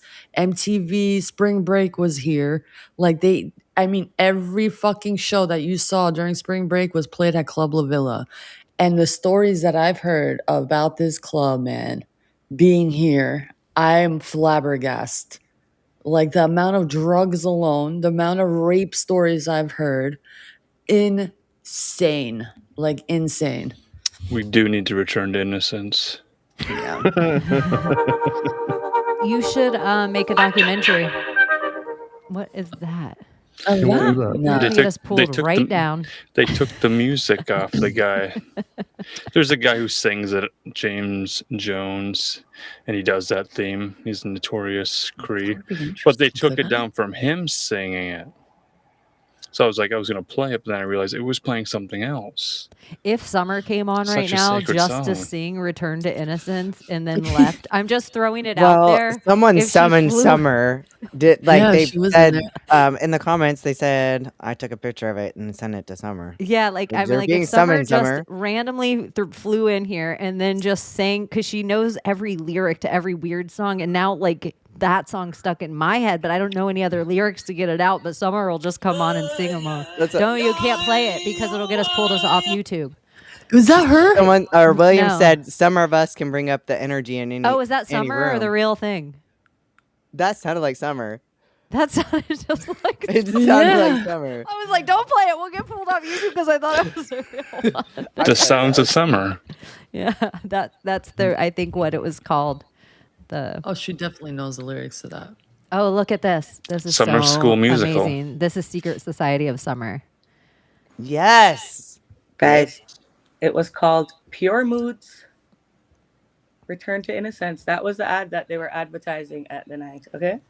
So they had Enya on it, and it was called Pure Moods. You don't remember? I'm not going to start singing, but you're going to sing that. Hi, guys. Please sing whatever songs you remember from Pure Moods. Hi. That one.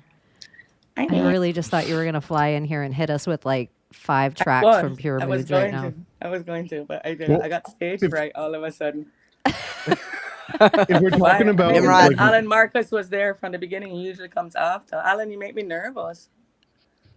Why? He I was. don't He was. know. He I was don't know. too excited, and Secret Society of Summer doesn't know Alan Marcus like that yet. Oh yeah. He'll probably have to sing Pure Moods to you, and then you'll feel cozy. just because it was the same time period. Does anyone remember Jordy, the little French like 8-year-old rapper? He was like the youngest rapper ever until Eminem. Yeah, vaguely. Whoa. Jordy. I remember Muzzy. Je suis la vie. Remember him who used to teach you how to speak French? That wasn't him. That's You know probably the an guy? island thing. You know how many he was people an were saying that, and it infomercial means that like came I'm a little on. girl. Okay, Jordy. I don't know Jordy either. I'm Neither trying me. to find it, but it doesn't even pull up a kid. Jordy was like a I swear he was like 8 years old or something. He was like this little like white French rapper kid. French, 1990s. Oh, yeah. Let's see if it pulls it up with that. Oh, weird, dude. It's such a young. Is this it? It makes me feel weird even having His face looks familiar, but I don't remember him. Just they played this on MTV in the early 90s just like on a loop. Is this it? That's Jordy. Yeah, that's Jordy. That is insane. Like that is such a young child. Yeah. Is he was a alive? rapper. He was a I think so, yeah. Jordy French. That's his name. Wow. Yeah, that's insane.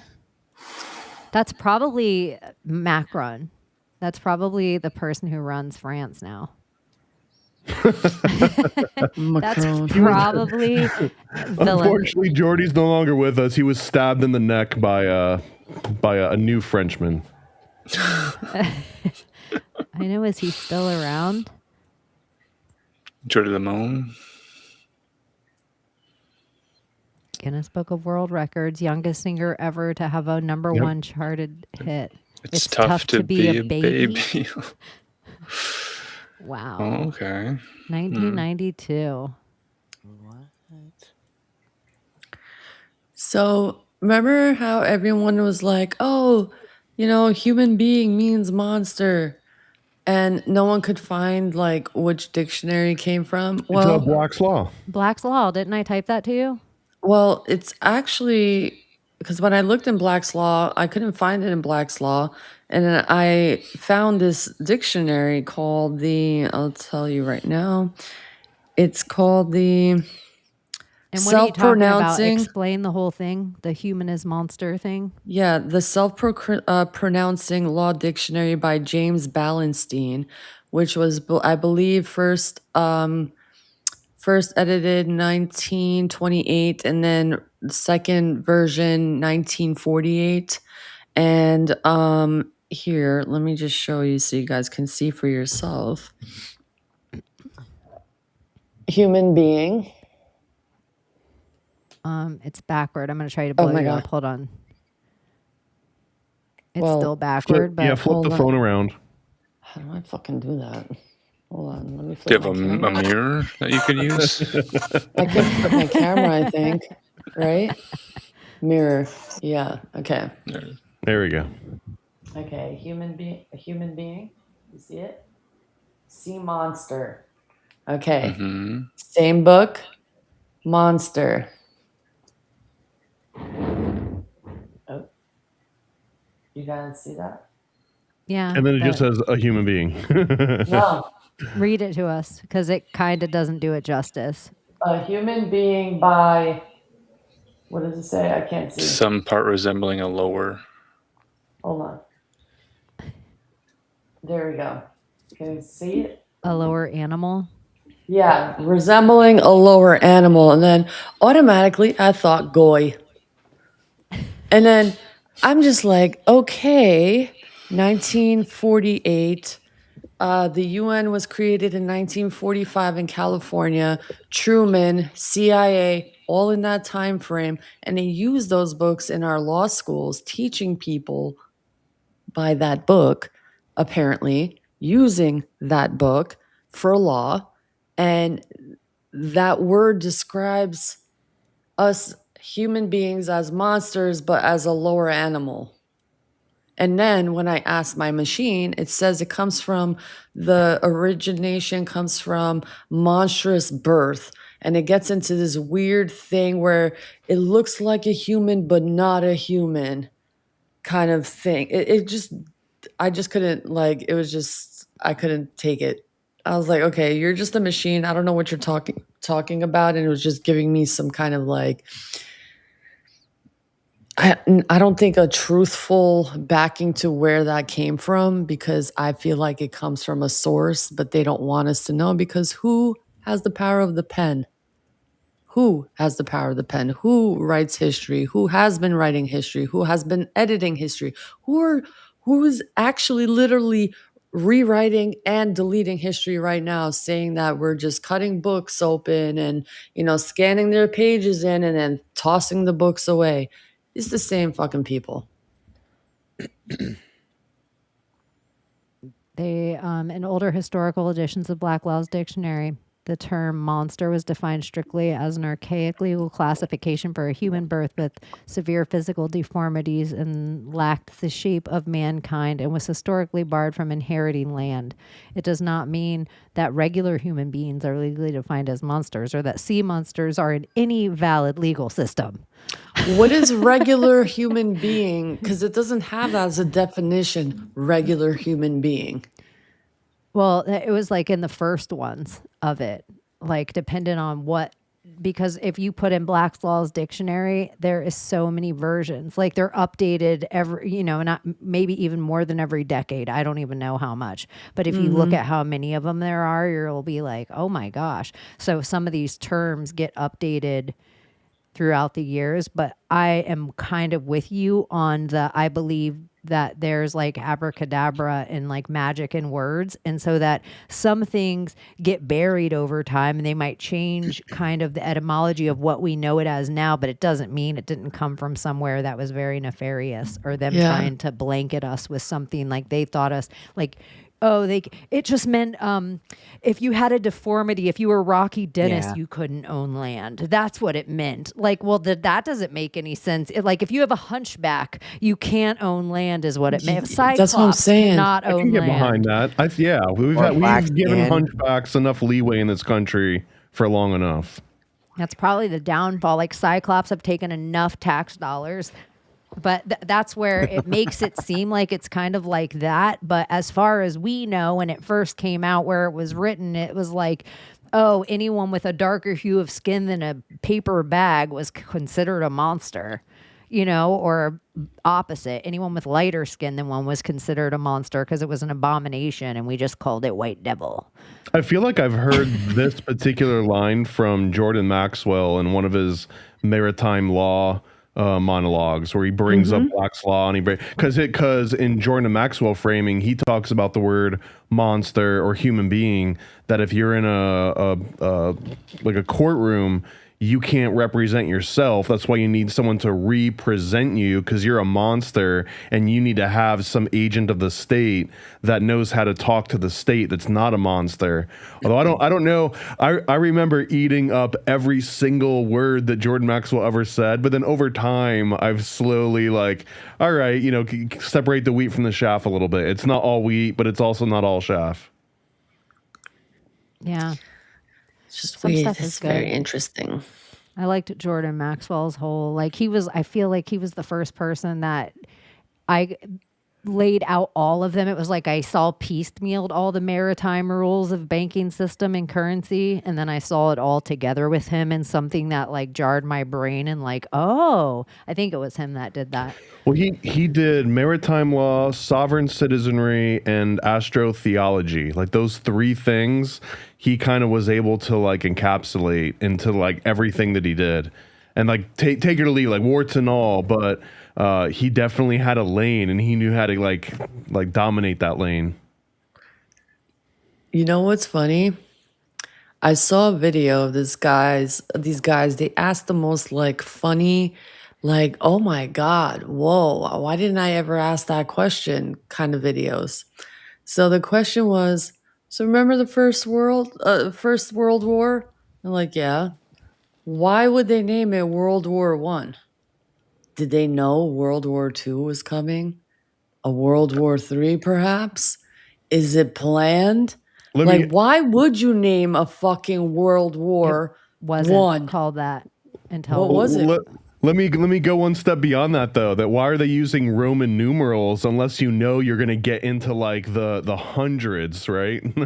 It's just weird. It was called the Great War until World War II was considered World War II.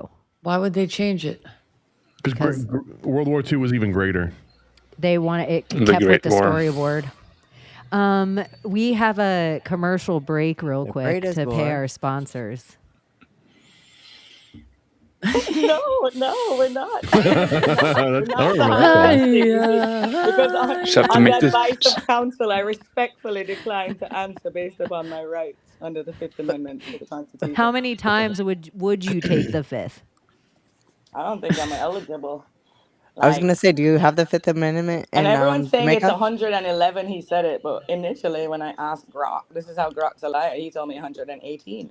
So who's telling the truth? I'm not counting. I'm not counting either. I'm not watching that spell. But he kept having to read the paper, like he couldn't memorize the one fucking line. Oh, sorry, he couldn't just memorize the one line. Oh, yeah. Why did he have to read the paper every single time? Good point. What kind of robot was that? NBC. He should have used a robot as his attorney to know that he's not eligible to plead the Fifth because of his pardon. Layla, the chat is amok because your camera is blurry. Can you fix it? Yeah. We can't have the Marilyn Monroe spell if Layla has a blurry camera. And when we were trying to read your human being with the blurry camera, I was like, oh my God, am I blind? Am I blind? But it was a blurry camera. Yeah, you were like, it's my eyes. Summer, cannot believe you haven't come on with at least one Pure Mood song yet, even with the Pure Moods picture. No, because I have Sahara Dust voice, right? It's still fun. It's not about the quality. It's about how amazing it is that you know every word. No, I love it. And then they have that other one, sad de moi. Sadness. Bum, bum, and then they had like the X-Files theme song in it. Like it was just the most random. Remember one. It's like a techno remix, though. Yeah, I need to remember one that was a deep cut. Like some like trumpet, like saxophone thing, and you're like, what? Where is this taking us? Enigma. I always mix it. Is Return to Innocence the I one? Yeah, that's it. And then Sail Away and another one. There's like an Enya song. Yeah, Enya. But I always mix up Enigma and Enya together and Hathaway. Remember, those songs were always popular at the same time because of Rick Dees and his weekly top 40. Yeah, we did go through an instrumental phase in the 90s. Tubular Bells. Gregorian chants. Remember that for like a year and a half? Mind control programming and the elevated music. Suppose they were like Irish dancing. Yeah, it was like Britney a man doing his legs. Yeah. Movie theme tracks. Team from Twin Peaks, Fire Walk with Me. Those river dances were. Oh, Britney Spears. Riverdance was on instrumental moods. No, that'll get us taken off. We can't play the music. That'll get us taken off. Do you see this? What? No, you have to just tell us because your camera's says, backward. What if rain is God's Tears, Zilla River Red with purple rain in the back, and then with the Jewish stars as her caption. Huh. Let's pull it up. Let me pull it up on mute. I gotta see what's going on Decode Britney at 76 heart 1:47 likes, a.m. 232 reposts for summer out there. That's what I'm seeing it at. Brit. Zilla River Red. And she's coming in hard with the Zilla River Red again. Zila is Belle. I'm not. Oh, wait. From how we say it, Zila. I used to tell my brother that God knows you did something bad because he's crying. So it's so funny. She probably told her sibling. She probably told Jamie Lynn that too. What if rain is God's tears? Zilla River Red. But I'm thinking like Britney's like she just learned how to use like Sora or some kind of like she's learning all these editing software. Huh. And that's not her original audio. Is it the real Purple Rain song? I don't want to turn it on. Yeah. Purple Rain. Exactly. Weird. But it is August 1st, too. My mom's birthday, Oh, your mom's yeah. birthday. My mom's birthday was at the beginning of the show, so Really? yeah. Today? We already discussed this. Yeah, because my mom was July 31st. Your guys' mom's August 1st. And what's weird is my future daughter-in-law, her dad was August 1st too. I was like, what the fuck? That is so wild to me. That is kind of crazy. Yeah. That our moms are born so close together on the same day. That's so wild. Yeah, my mom's such a lion.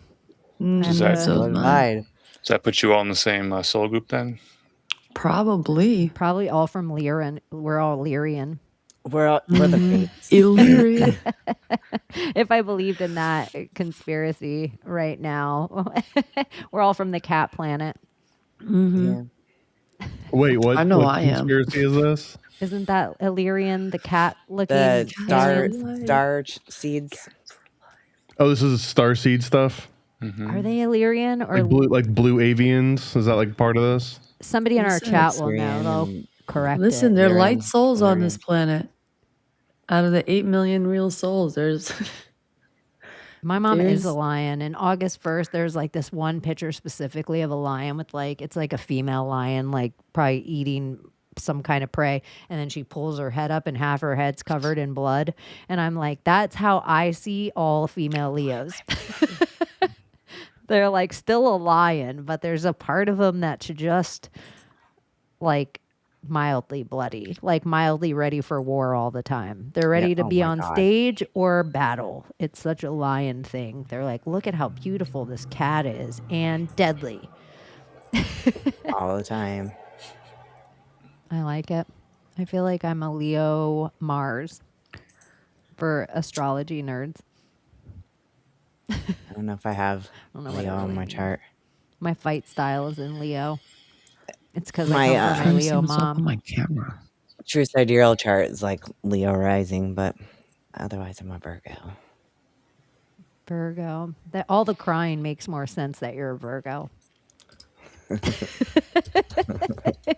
Leos don't typically cry as much. I thought that was more of a Pisces They rage. thing. Well, there's just some Pisces? signs that are sensitive. Like I think some of your signs just feel it a little harder, or at least will express feeling it. Leos might be sad, but it might come out as a little bit of anger before it's actual sad. Like there's the energy is still going to be released, but I just think this is where I know some people don't get as woo woo, but I just when I meet people and the more I learn about signs or horoscopes and then I know little things about them, I'm like, oh, that makes sense. And the more I get to know about people specifically that I care about, it makes other people that I care about make more sense because of their signs. That I'm like, oh, I always thought that was a Leo thing, but that's a Pisces thing, you know, like, you know, where you just assume somebody is the way they are, like, Scorpios. I'm like, that's a Sagittarius thing. Most of the things that make you want to roll your eyes about Scorpios is really Sagittarius. It also comes from a Pisces dealing with a Scorpio. Even though like we work so well, like y'all are our kryptonite. Like when we're in a relationship with Scorpio, it's like you're the best thing, but because you were the best thing, it hurts so much not to have the best thing, so it like hurts us more. So it's like fuck you, fuck you, fucking Scorpio. Water signs. Because Because it's like if every element has a king of that element, like a stronger pull of a sign in that element, Scorpio is the stronger elemental of water. The more flowing sign, that's more easy go, get along, is a Pisces. And so with a Pisces, when they're with other Pisces, it's a more flowy, copacetic relationship. When they're with Cancer, they feel a little bit of the schism, but a Scorpion, usually it's like, oh, they have the reins. And that is a different energy in the water sign, because water signs typically are flowy. Like when Scorpios are two Scorpions together, they're like two Pisces. Because they don't have a pull or push. They have a like equal energy. the Britney Cancers spell is too. working. It's raining right now. Zilla River Red. Purple Rain. What's with the Jewish stars though in Brittany? No idea. We're gonna see Isn't she- Brittany tomorrow This kissing is the wall. Kabbalah.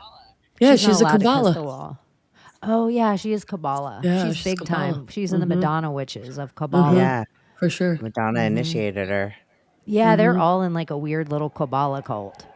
I think They with Donatella sacrificed her, and that's not Versace. really her, and they're trying to hide that. But it's like a special Hollywood version of Kabbalah, right? Like Kabbalah with a K, red string Kabbalah, which apparently is not the same as any other Kabbalah. That's what they want you to think. They got all those. Well said, those Alan. shiesty, they got me again. Like a Well said. trademarked. If it weren't for that meddling Marcus Allen. We need to talk about Michelle Branch. She's coming back. Remember Michelle Branch? Was she with the guy from Three Doors Down? I don't know, but I have an alert set. She's doing a new tour, I think. It's like, what did she sing? She sang like, I feel like I was about to sing the wrong one, but the first thing I wanted to I do was know. making my way downtown, going fast. I was- and I'm homebound. I was gonna sing Nelly Ding, ding, Furtado, but I'm like- like, I don't Said think that's Vanessa her. Carlton. I think that Michelle Purple Branch. Rain is about the royal family. making my way to That's why it's UK Rain, Purple Rain, What was Chocolate Rain about then? black people. What am I looking up? Michelle Branch. Let's see. Michelle Branch songs. Oh, she sings. Everywhere to me, and when I close my eyes, it's you I see. That makes me believe. I wanna know. No. Oh, I'm not alone. Whoa, not alone. I'm gonna add that to my. I'm gonna listen to that. Oh, Mario? Michelle Branch on the timeline, but I really want to see who her husband is. That's what I was looking up. Patrick Carney, the drummer from the rock band The Black Keys. I was on the whole wrong band, but a band. And I just think I got her confused with the other girl who is married to the lead singer of Three Doors, but I was singing the whole wrong song at the beginning. So. Why is this song about the royal family? Just reading purple. They say royal people wear purple. And Purple Rain? Because rain, R-E-I-G-N. R-E-I-G-N. Yeah. Yeah, but the song, the lyrics don't really. Maybe not the Prince himself wasn't saying it, but the people say that the word "purple rain" is because the royalties only wore purple. Dig into lyrics, and I'm like, what am I missing? And it's not just raining like rain; it's rain like have dominance over like having a rain. Yeah. So they're like the royals, and even like Seven, where Prince sings all seven and will watch them fall. Like some people say, it's like these maybe bloodlines, families, and the film. The demiurge. It's the demiurge. The seven. I didn't know that, y'all. I'm just learning. Well, the Learning Demi are as I just like go. stand in the way of love and we will smoke them all as if it's multiple things, not one thing. That's the one thing I've heard about the like breakdown of what the 7 could mean.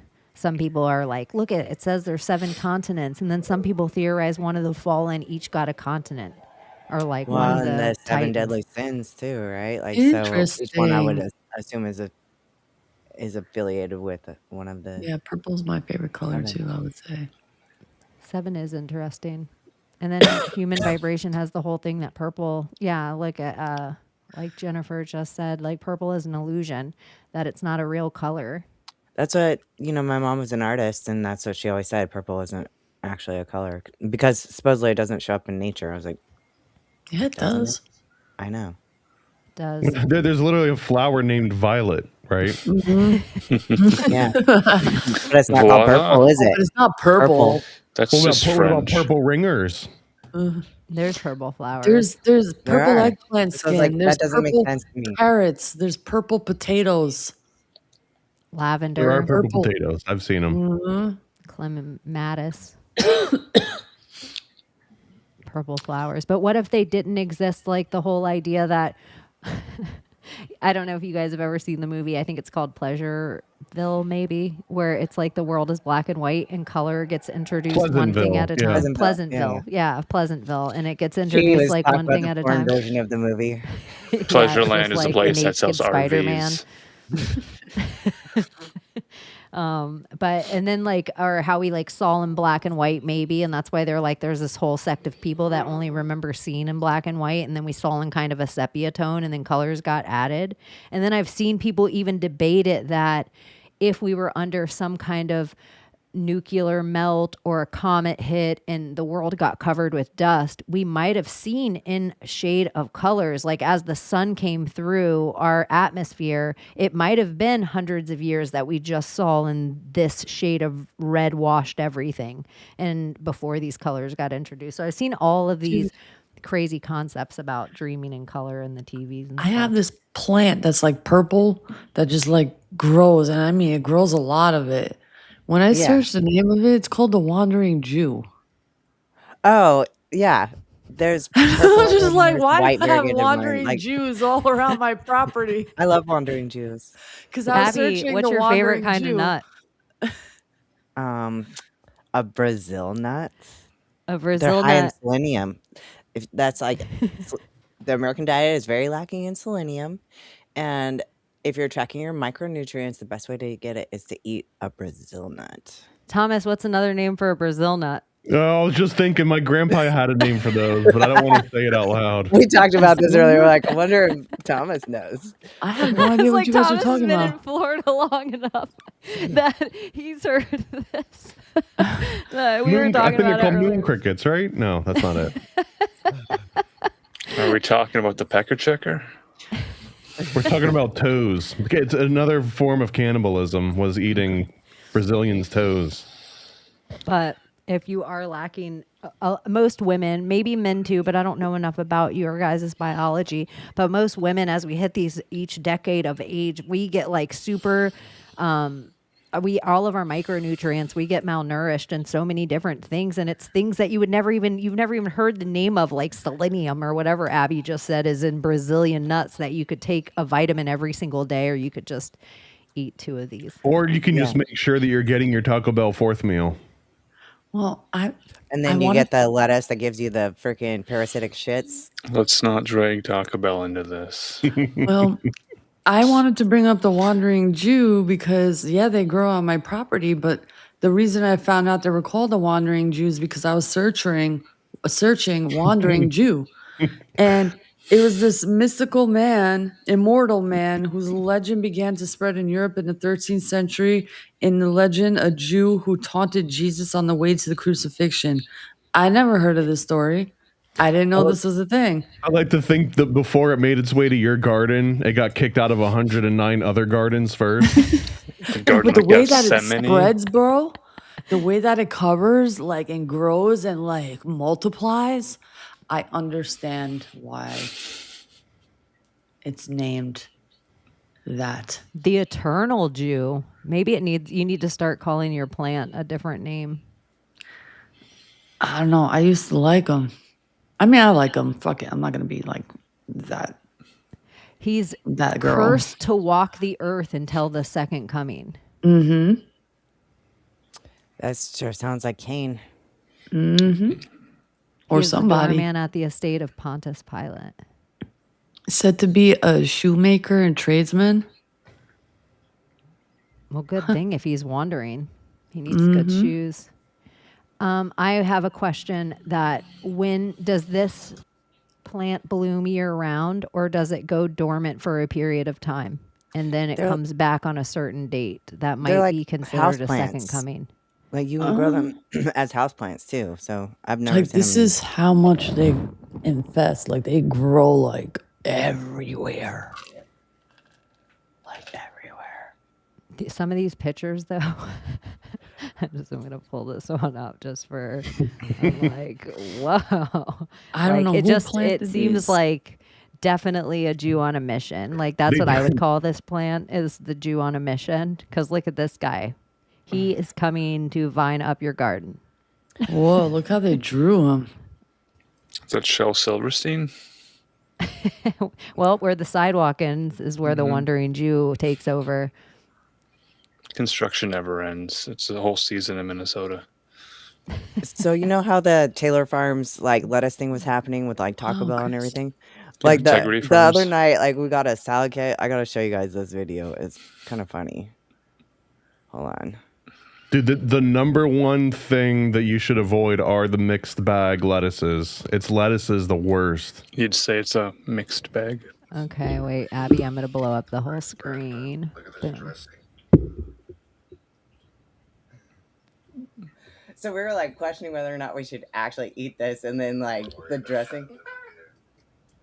So What is it, just blue cheese dressing? sour No, it's cream. supposed to be Caesar.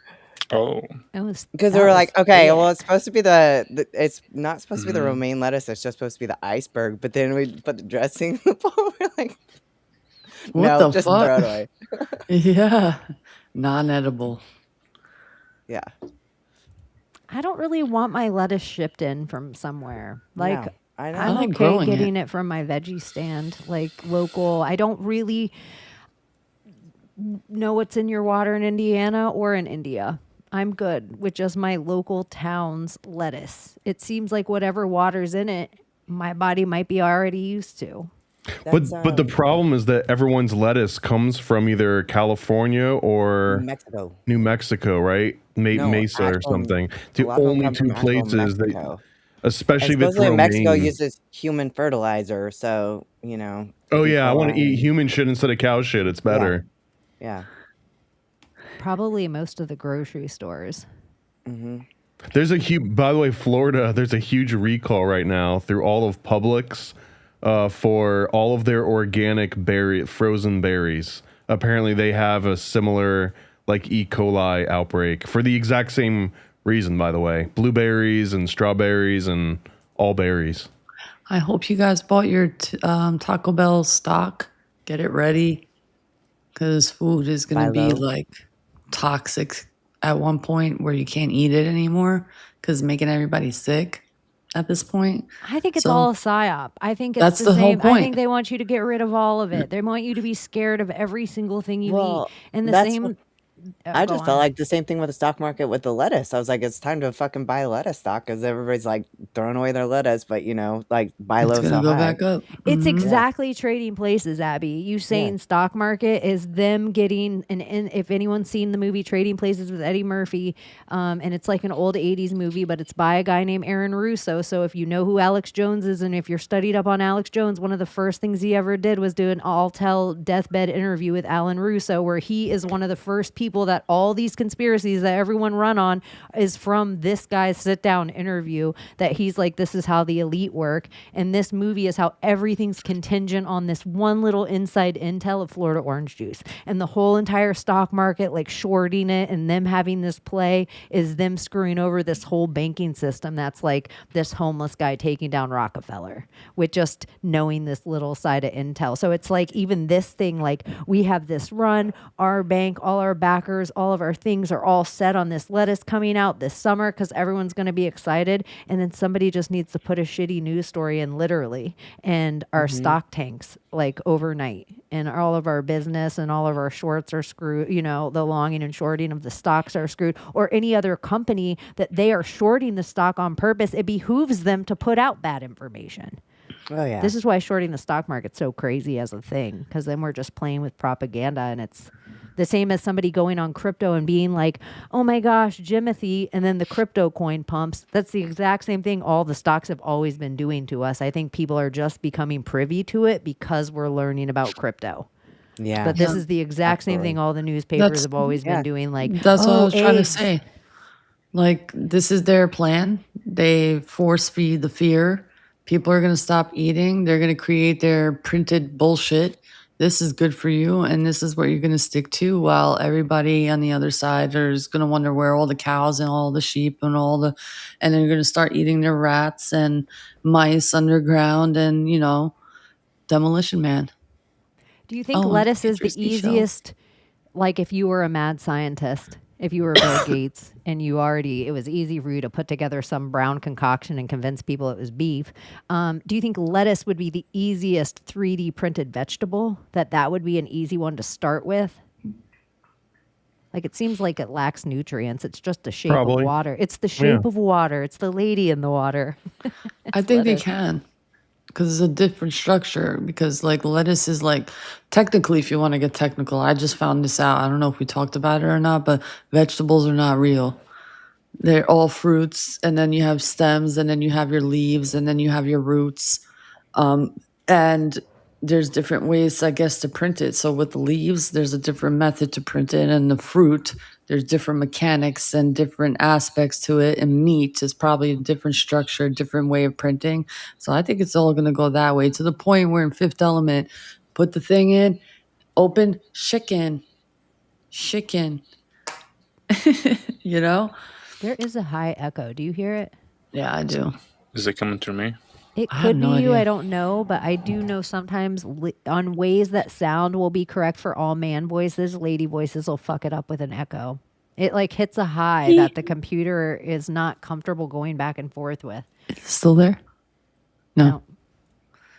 It's good. Now you have nothing to say, huh? Who, me? Yeah. So Multipass. yeah, I do think like the 3D, they want to put that, because I saw something about eggs this week and Thomas said berries and then this lettuce. And it's just like they slowly, like any of these end time books that you read, that they're like, this is what will happen. It won't all be overnight. You'll just slowly notice there's a lime shortage. And then there's a tomato shortage, and then there's an egg shortage, and then there's a toilet paper. It won't all be at once. It'll be things that are slowly taken from you, that you know it starts to get hard to find tomatoes at the store. You know it starts to, like, eggs get expensive. So you start I'm going to grow my own tomatoes. I'm going to have my own chickens. Like, it will happen in a slow boil. Then they'll just be like, the Like, grocery I'm store going is to eat closed. food that comes from dirt. That's disgusting. Ew, look at you, you fucking peasant. Like, how could you eat off of that? Like, get with the program. Like, do you not see the trends? Like, this is the trend. Peptides. It's Chinatown and water wars. Have you seen the stories coming out of Minneapolis, St. Paul, talking about the water hacks that have been happening? Apparently, they have these internet-facing programmable logic controllers. They call them PLCs. So basically, you have, your most important water facilities online somehow that could be accessed by other countries. Apparently, this is still allowed. But then they're like, well, who could have done this? And like, they sound similar to Iranian affiliated hackers. Like, maybe this is Iran hacking Minnesota water supplies. Kind of an interesting thing. Huh. Well, that's where I watch everything now, and everything is so far off of what it seems now that you will be like, I think Iran's hacking the water supply, and someone will say, hater, it's not Iran, it's China, and someone will say, whatever, it's not China, it's Israel. And it's like, the idea of you even be like, I think somebody's hacking the water supply gets lost in the sauce of us arguing about who the end time villain is. You know where it's going? It's But going underground in the that's what I underground keep hearing. facilities. That's where it's going. It's no water for you guys up here. We're going down there. You guys fend for yourselves. We have a different lifestyle now. God knows what they created down Do there. you remember, like, maybe this is, I feel like it was still during Trump's presidency, but before Biden, that summer maybe, but I feel like we were in lockdowns and we all got this information that like $21 trillion was diverted to build this super bunker. And then we never heard about it again. Mm-hmm. Do you guys remember this? Or am I do. Crazy? No, you're not crazy. And there was this guy who had And it was a real footage. story. It wasn't a conspiracy story. It was like on Newsweek and shit, where they were like normal newspapers were like bunker. Well, there was a bunch of them in like New Zealand. A bunch of people were getting done too. I mean, wasn't there a video of this guy driving through it with his truck and showing the different levels and like going in there and seeing how large this fucking place is? Anything you can think of, they have there. Like every Starbucks, anything you could think of, probably even DZ Discovery Zone exists there. Like, anything you could think of. And I think they need the water to supply everything. This is just a conspiracy. If I'm not on that timeline, but this is what I've heard. This is what people are saying because they have seen like these lakes and rivers like literally be sunken, like something from underneath, like literally a hole just burst from underneath and that water just like escapes somewhere else.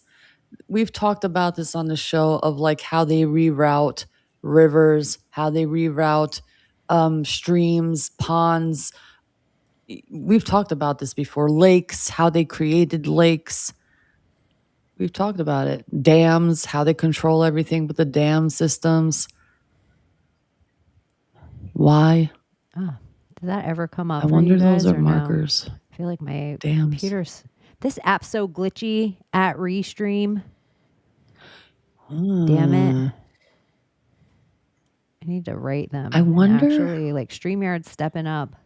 I wonder if Restream's dams slow. are somehow connected in this like underground facility systems. Or creating energy. Well, yes, and like somehow a way to get into that system, not just like the way that they show us, but another way in. Like the fun way, the water slide way. I don't know, like another like Well, through no, tunnels like or- what Layla's saying makes sense to me because the dams sometimes connect waterways that used to be towns that if they flood them and they can use these big caverns as like submarine entrances and stuff to these deep underground military bases, it even gives them depressurizing places where there might be dry land above the actual.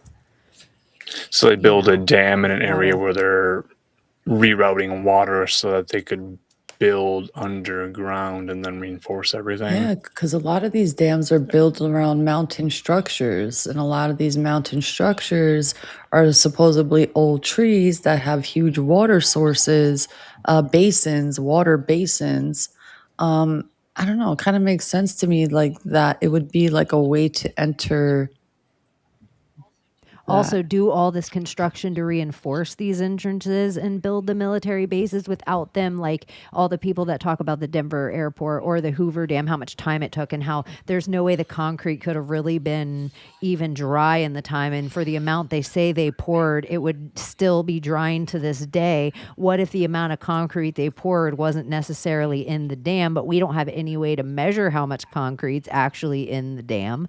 So then it's like the Denver airport where they're like the amount of dirt that they dug makes no sense. Like the piles of dirt make no sense to how big the Denver airport is. And this is where the theory first came from, that it had all these levels further underground. And so in that way, it could be big covers for other, like, how do you get a bunch of trucks and men into an area? Yeah, like how much dirt could a Denver dozer dug if a Denver dozer could dug dirt? It's like Neil deGrasse Tyson with like, well, it had that much gas in it. That's how I know it went around the moon. Like, where did that dirt Burning come fuel from? rates. Yeah, we can calculate that, sure. But back before they took everything offline, and whether it was a psyop or not with Alex Jones' Q Flat Earth, where it was like these things come offline, there used to be, just putting in Google, you could put in deep underground military base in your Google search bar. And the amount of, I didn't think when we had to save stuff off the internet, I didn't think it was everything.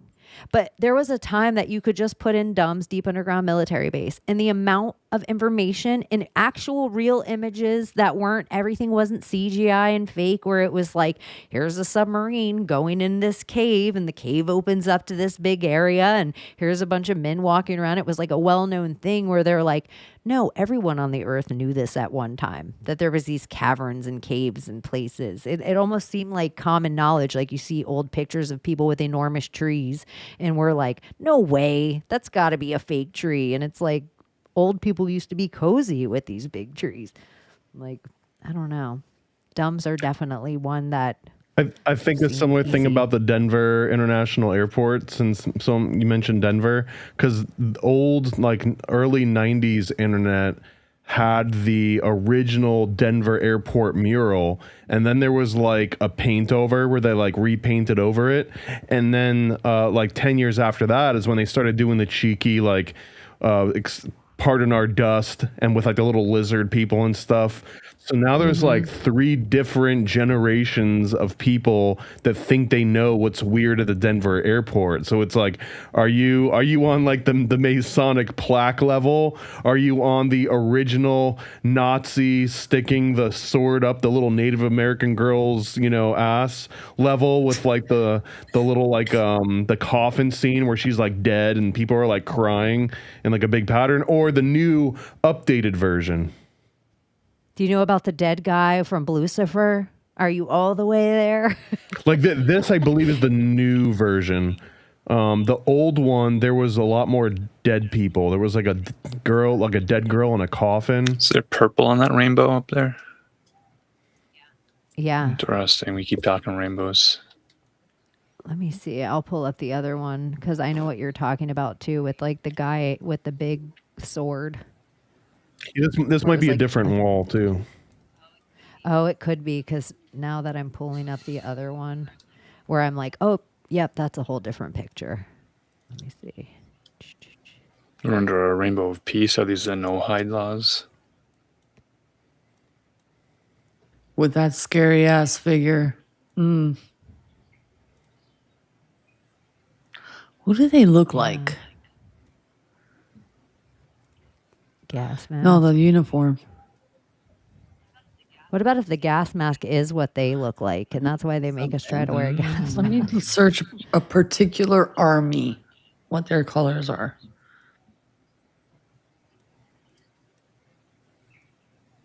A particular army. The emblem on the hat there might be. I'm sorry.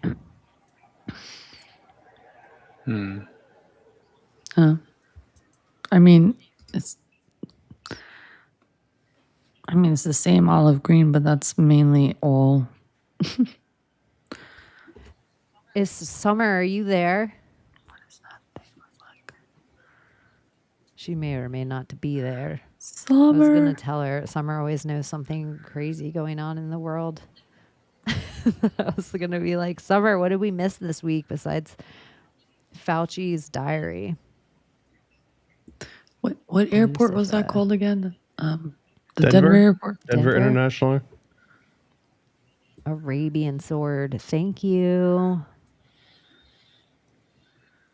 I wanted to be racist. Is that the man that's hacking Saudi Minnesota's Arabian water? sword. A locust army.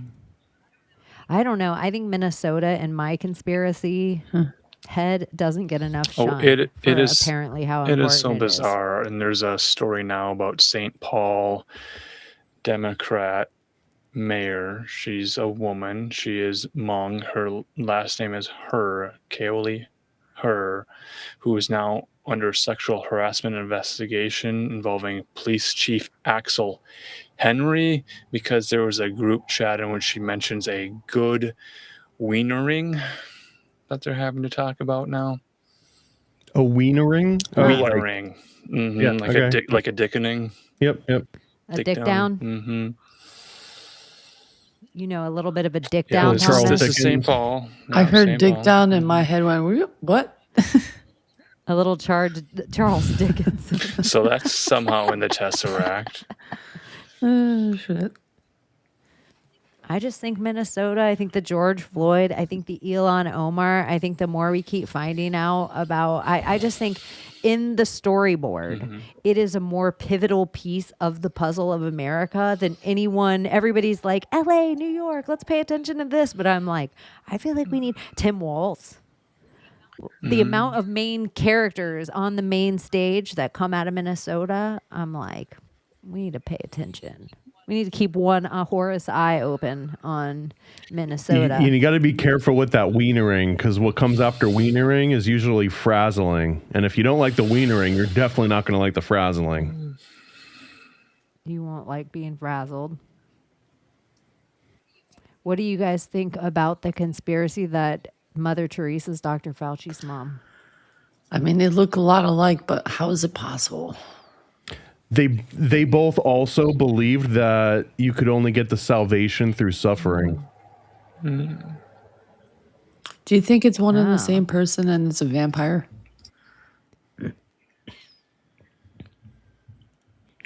I don't know why it would have to be. Like, I think it could just be his mom. And there's pictures of them together. And Mother Teresa toured everywhere. And she was allowed to probably go places that everybody wasn't allowed to get to and talk to people everybody wasn't allowed to talk to and get away with maybe, I don't know, not having her private plane or private train searched by what she was up to. She probably could walk into any village and say she was up to whatever.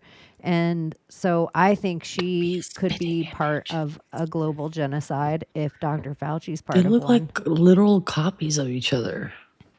Let's pull them up and stare at them next to each other. It's just weird. It's like mother and son, or like, are they like the first clone test subject?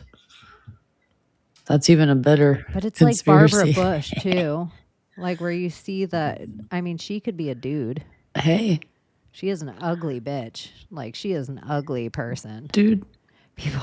People hear this about Mother Teresa, some people, and they're like, she's an ugly bitch. She is a very ugly person. I would punch Mother Teresa in the face if she were here right now. I would kick her right in her. Wait, here's the picture that she could be a little dude. She could be, Mother Teresa could be Geronimo.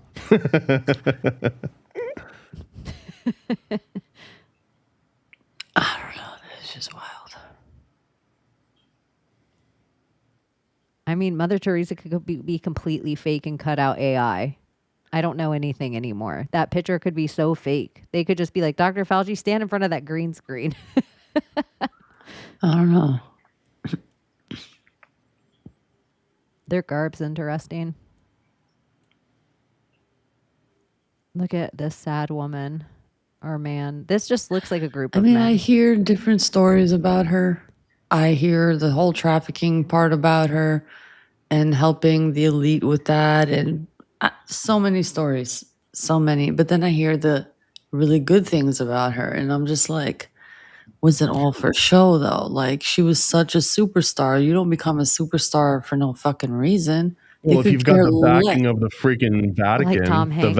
if you've got Yeah. the backing of the Vatican, they can make almost anyone a superstar. Thank you. It's like, but for why? You know what I'm saying?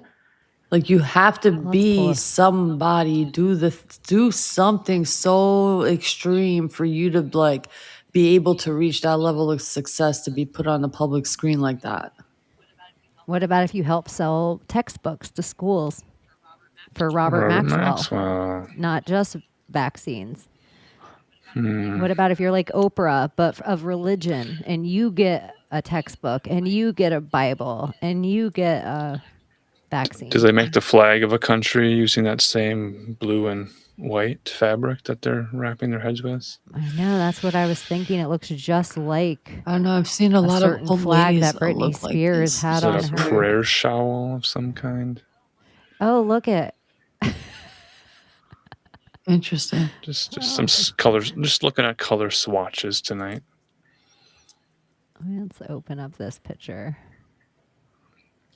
The web of So she'd be a lot of influence. Does she know John? John of God? I know, that's what I was wondering too. She is an uggo though, boy. I don't know why I'm seeing these pictures. It's reminding me of the blue and black dress or white and gold with the stripes and the color scheme. Is that somehow what tied color to is each it? other? Because that was a complete psyop on itself. Or I'm just weird. Hello, weirdo. I mean, but it here. also wouldn't be hard for her to be just an angel and Robert Maxwell being like, I want to get my picture with Mother Teresa. How interesting. Alan just sent me something about this whole angel thing in the 90s. What? It's like a breakdown of all these movies that came out in the 90s about angels and angels here on earth and capturing angels. Yeah, What a beautiful sharing. The angel people giving the I don't want to get a spell put on us. Let me turn that What off. language does she speak most often? Well, there's a whole thing with Albanians saying that she was born in Skopje, Macedonia, where I was born. And there's talks of her being Albanian. You can search this. But then there's people who are like, no, she's not Albanian, who are Albanians saying this. She's from Pakistan because when she was buried, she didn't have the Albanian flag up. She had, I think, a Pakistani or Indian or something like that. But that's where she was born. She was born in Skopje, Macedonia. My dad pointed out her house when I was there. The only time I was there, I was like, oh, it was like a little shack. Well, now I like her even less. Oh, why? Because she's from Macedonia. Yeah, I thought she was Italian. Oh no. She's got the nose of an Italian. No, she was born in Macedonia. She's probably Marina Abramovich's mom too. Yeah, no, I don't dislike Macedonia. I just thought that if she was Italian, that at least that she earned the right to have that nose. No, I believe, yeah. There's a whole fucking debate online with all these Albanians overseas about Mother Teresa. Do they want her, or they're like, we don't want her? Like, we're There's not claiming her. split. Oh my God, Albanians are dividing now. So it's Muslim Albanians and Christian and Catholic Albanians. And then I'm like, no offense, you Muslim Albanians don't even want to call yourself Albanian. So you're not Albanian in my eyes. You're more Arab. So I'm going to stick with my people. Albanian. I'm not Arab, so I don't want to tie myself to any of that. You know what I'm saying? What would be the difference, layman, of just Middle Eastern and Arab? Are all Arabs Middle Eastern, but all Middle Easterns aren't Arab? Well, it's weird. It's all bloodline. I know that we all come from a certain place, because Indo-European, some part, I forgot what it's called. Is it Anatolia? Anatolian? Is that I forgot. There's a whole history on it, a whole bloodline on it. Illyrian? Well, before that, before Illyrians, this is the beginning of time, and where the whole Indo-European nation was formed and the people were formed, and it comes from almost you get out of Macedonia and you're going into Turkey in that region, so it's around that area, and I forgot what that area was called, pre everything. So there's that from where we all came from, and then it kind of spread out, and then we're a mixture with the Vikings and the original Slavs and us. So there's the three groups there, and then it's all mixtures and bloodlines. Shout out to Emily Moyer. Hey, what's up, girl? Legend in Hell the yeah. house. All the good energy to Emily Moyer. Maybe her ears were burning because I think we were talking about her last week. And I think Burning Man said something when I was manoring at the beginning rant. And Burning Man is my, like if I was Teresa Caputo and I'm like, I can't explain when I think of horses, it either means a horse or New Jersey. I can't explain, but when I think of Burning Man, it either means I'm Burning Man or Emily Moyer. And I think it's because of a clay tennis thing that we've talked about once, but it's like in my filter. So I conjured Emily Moyer. So shout out. I would have so gone to Burning Man when it first like started. Like when it first came out, I was like, wow, this is so cool. Like it would probably been so dope back then. But now, after everything, no, absolutely not. Because it wasn't like that in the beginning or where they had catastrophes happening and like it was a little Well, different. it kind of always was. Like it was always like a Wicker Man ritual by the Cacophony Society, and it just kind of got bigger and bigger. And then the guy that started it in like his Fight Clubness, he like had this idea of how he saw society, and he really thought they could take over society. A weird part with Burning Man to me, when all the kind of there's chaos every year, and that's part of what they wanted about being out on the playa was like having this bit of like wild involved in every day. But a weird thing when these crazy things that we start seeing happening, that's almost bad press for Burning Man.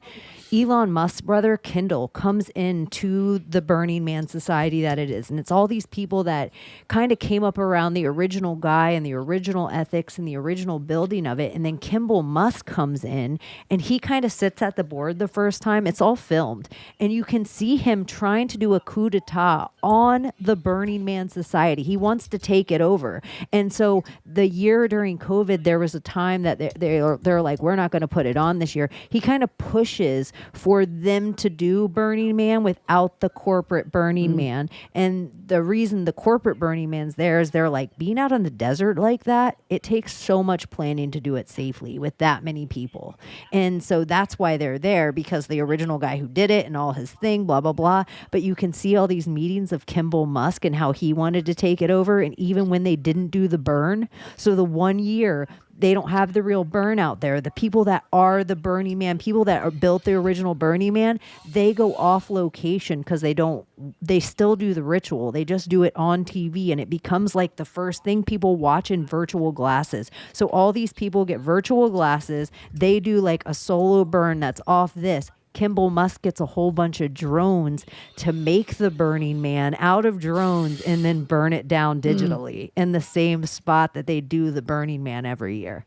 So it is so crazy. There is a documentary out right now. I wish I remembered where it was. I wanted to say Paramount Plus, and it's on Burning Man. It's a few parts long. They do, for people, especially if they're in like our conspiracy esoteric world, the amount of stuff they give you for you to look into off of it is so interesting. I think it's really well done and everybody should check it out. But anyways, look at Burning Man, Emily Moyer. But there's something about it, Layla. There's a little bit of anarchy and lack of money thing that, like, I get the wild about the concept. Yeah, like in the beginning, it was cool because they didn't really have to face like a lot of that weather shit like they do now because of all the weather manipulation. It wasn't as harsh then than it is now. So, I mean, that's why I wouldn't go to one now, because I did want to when I was younger. Like, oh my God.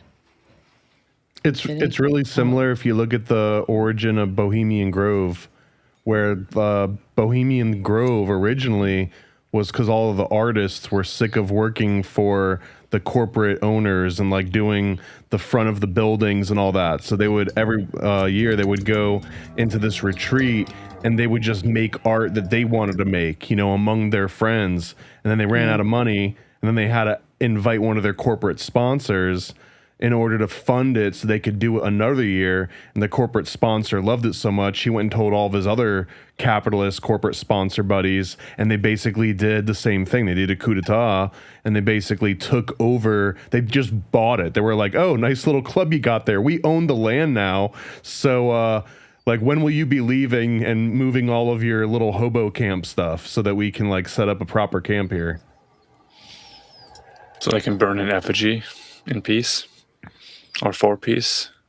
Well, I guess the Burning Man equivalent of that of Bohemian Grove is that it was like the tech giants that basically did the exact same thing, right? In Bohemian Grove, it was like the capitalists and the business owners. Burning Man, it was like, the Musks and I don't want to say Bill Gates. I think Bill Gates might be the one that supplies the mosquitoes of Burning Man, but I don't think he actually goes to Burning Man. Was that the Hakuna Matata for white guys? Where they do the cremation of care? It is interesting, too, because the people that run, like, the Burning Man Society are buying up the town around Black Rock City. So they're, like, slowly buying these, like, tens and hundreds of acres and restaurants, and they're becoming the Dave Chappelle of the surrounding area. But I think it's Yamaka looking. Y'all, is it true? Did you guys hear about it since we're talking about landscapes and shit? About this doorway they found in Kentucky on the side of a mountain is like huge.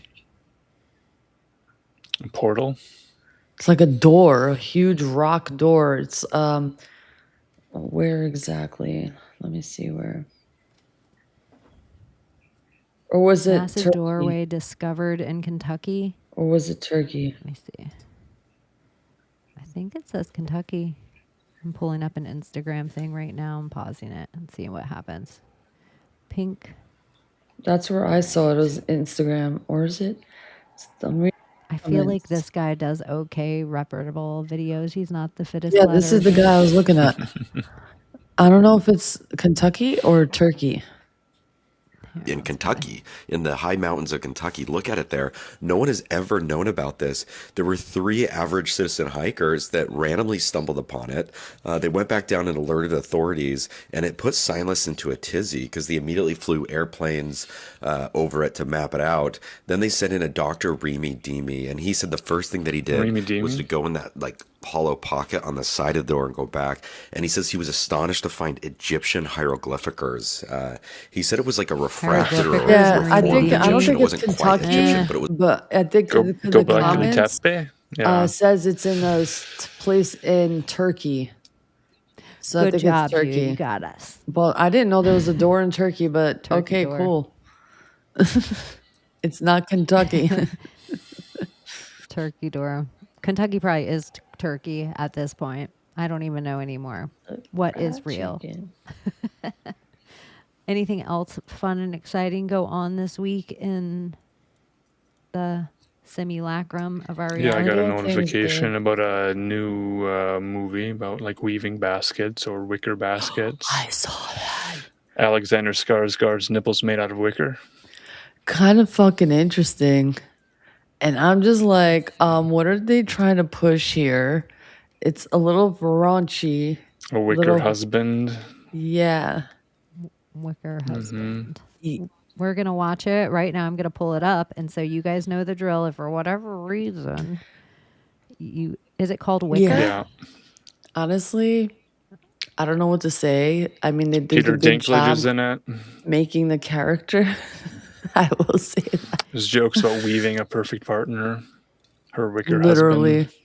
Literally. Yeah. And then the other women being like, man, I see why she would jump it's wicker.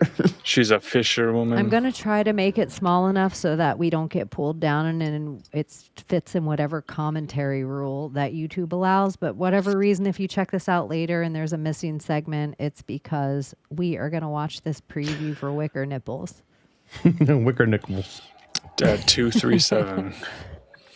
It's actually very interesting.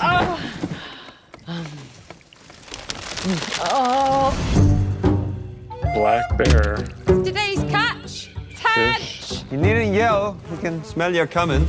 Lick my worm. So then, fisherwoman, you caught yourself a lover yet? Love seems more a burden than a prize.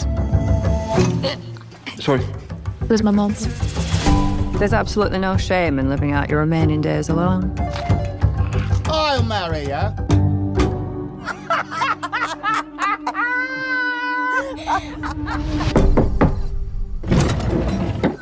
Oh, I want you to make me a I just like husband. that lady as an actress. be at the chapel in a month. Good. Feels like she's on Black Mirror episodes.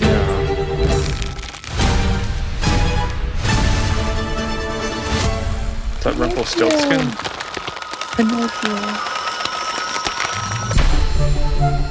I am here to marry you. What's that? This is my husband. I heard that he's strong as a tree and just as hard. He's Wicker. Straighten me right out. You are the reason I live and breathe. It's not natural. Men are not like that. Fuck off. Fuck off. Yeah, fuck off. Oh, Red Band. You know, you've made quite an impression. The wives, they're all aflutter. I don't blame her. I'd climb that. He was just in that weird leather movie. I don't blame her. I'd climb You've become quite bold, haven't you, Fisherwoman? He has his days, I have mine, and we have our nights. Is someone being murdered?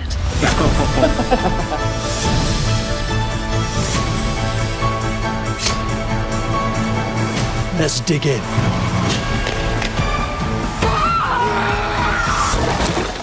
I'll be fixing the bed this afternoon. It broke again.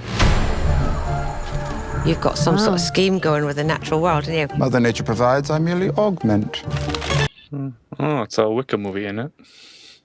Oh, look at them just. I'd watch it. Robots for sex. I used to have there was a lot of I'd watch Wickers it. in my high school. Let me look, Matt. Underwater basket weaving. I think that I already know how that's gonna this end. movie, it's just They're gonna burn the him. same- Yep, a fire. It has to be a Wicker Man. It's like the same It's an movie we've effigy. already seen where it's like a guy that gets like a sex bot in like the future. This is just the female version of that, but it has to happen in like the 1700s, the 1800s for like women to be interested in the Or it same has role. to be natural because the robot's too dirty. Right, but it's so like they're the like, same Wicker, thing. It's the same freaking story. iron would hurt too much. Like, how many materials do you think the writer went through before they settled on Wicker? Or was it always going to be a Wicker burning of a The Wicker first one Man and they just was an wanted a ivy, new yeah. telling? I want to see what it means for real, for real. Cotton Man would just fall to the floor. Like, it needs some kind of stability, but it can't be too hard. Like Steel Man, people are arguing with him all the time. Mercury Man. Yeah, Mercury Man, just everybody's dead too soon. Like Wicker Man, but you know he's gonna burn, and there's somewhere gonna be like a fire effigy about it. To bend, to wind. Yeah, to bend, to wind. What wick? Yeah. Because it'd be like candle wick. It So it's says made Middle to Swedish burn. vicar, willow branch, Is it a progermanic, Is it a wick. bodice ripper? It's meant to be hot and steamy. Yeah, to move, to turn, to bend. Wiccan, to give way, yield. To bend, to wind. The notion is of pliant twigs. Yeah. Oh right, like Wiccan is to bend nature like to your own will. Like a wick in a candle, you know, it's like twirled and bent up, but it's made to burn. So even wicker, it seems like somebody put the wicker chairs from the 90s that like your mom or grandma had, and then it's like, oh, is that some kind of like it's made in this big royal. She got them from like the Cracker Barrel gift shop.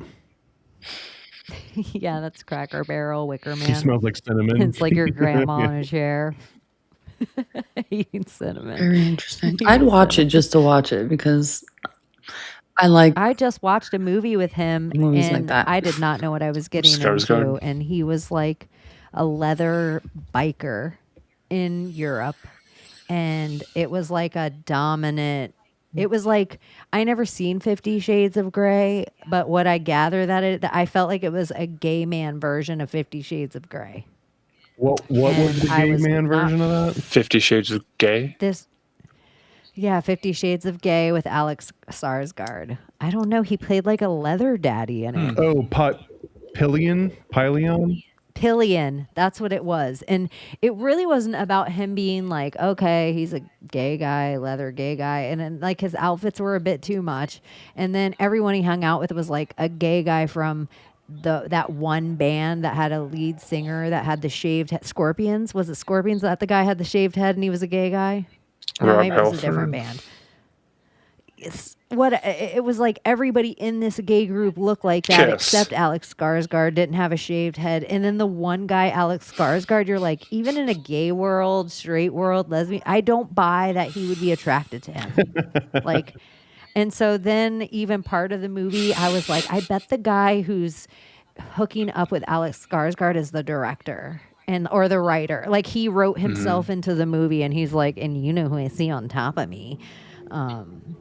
But it was just a strange movie about like submissive and dominant. You know which one I like? Secretary. Hands down, one of my favorite like kinky movies. It's similar. This is fucking similar love to that. That movie. I don't know why I love it. I just do. And if you haven't watched it, watch it. It's good. I'm just on both those people. Neither of them turn me on. Like Maggie Gyllenhaal, and the not cute, like the other. I think Kevin he's Bacon. really cute. What's his name? The one that played in the secretary, whatever his name is. I forgot his name. He's like an 80s actor, and he's in Stargate. Yeah, I think he's so cute. Not into him. I can't think of him. Someone will name it or not. What else has happened in the world? What else? I feel like everyone's filled James in. Spader. James who was in Yeah, Stargate, and we just saw that they discovered a Stargate in maybe Kentucky or maybe Turkey. Turkey. Yeah. And Dr. Lemmy Lammy squeezed in on the side. Oh, jerk off. That's how I'm surprised there isn't more conspiracy. This is why some things I'm like, is this person being for real or are we being trolled now? That's so sad that we've come to that place. Is this real? It's not real. Is it real? It's not real. It's a more fun place to be in. Yeah, to be skeptical of everything. I almost feel like we should have been like this the whole time, and now we're like a little behind the ball because now people are only questioning if it's real because they've been tricked so many times. But like you should have been questioning that before you even got tricked the first time. Yes. To what degree is this event actual, factual, and representative of consensus reality? So we have to measure. And then I it have now.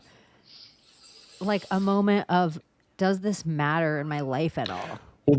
Like, what level does this actually matter? Oprah matters.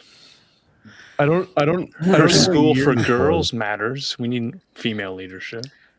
In like 97, I'm gonna make up a year. I think it was like 97 or 98 or something. But there was a Reader's Digest. That was a little one that went in the bathroom, right? But it was the cover, and it had O.J. Simpson wearing pink bunny slippers, and someone had like done it in this new thing that's taking the world by storm called Photoshop, and it was like you're never gonna be able to believe anything that you ever see again. But they were wrong because people kept believing things that they saw without questioning it, despite all of that. They were really wrong. Airbrush photos before never quite were explained to people. But this was supposed to be like it's in color, it's in high definition. Like you'll never be able to tell. And now Adobe might be done. People have turned against them. They've gone to software as a service, and they had a post on Threads asking, what change would you make or something. Everybody basically said, we want to pay for it once and own it forever. Like, we used to. They took that post down because there was such backlash from people who are just tired of all of Adobe's products. They were once great. They used to create the portable document format Acrobat Reader for, I won't even say the word because now it's altered its meaning entirely. So there's not a whole lot going well for Adobe, but it seems like the cycles are shifting. Things are ending. New things are seeds have been planted in the past that are now starting to bloom for new companies, new projects, new world leaders.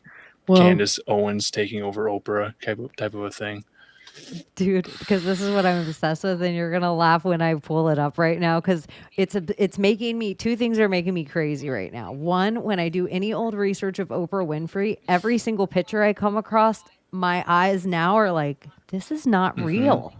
Like, this is just a head put on a body. Like, I never saw it before, but it was like the entirety of Oprah's whole magazine existence. But then I also started to stare at it, and I'm like, this is Oprah's child.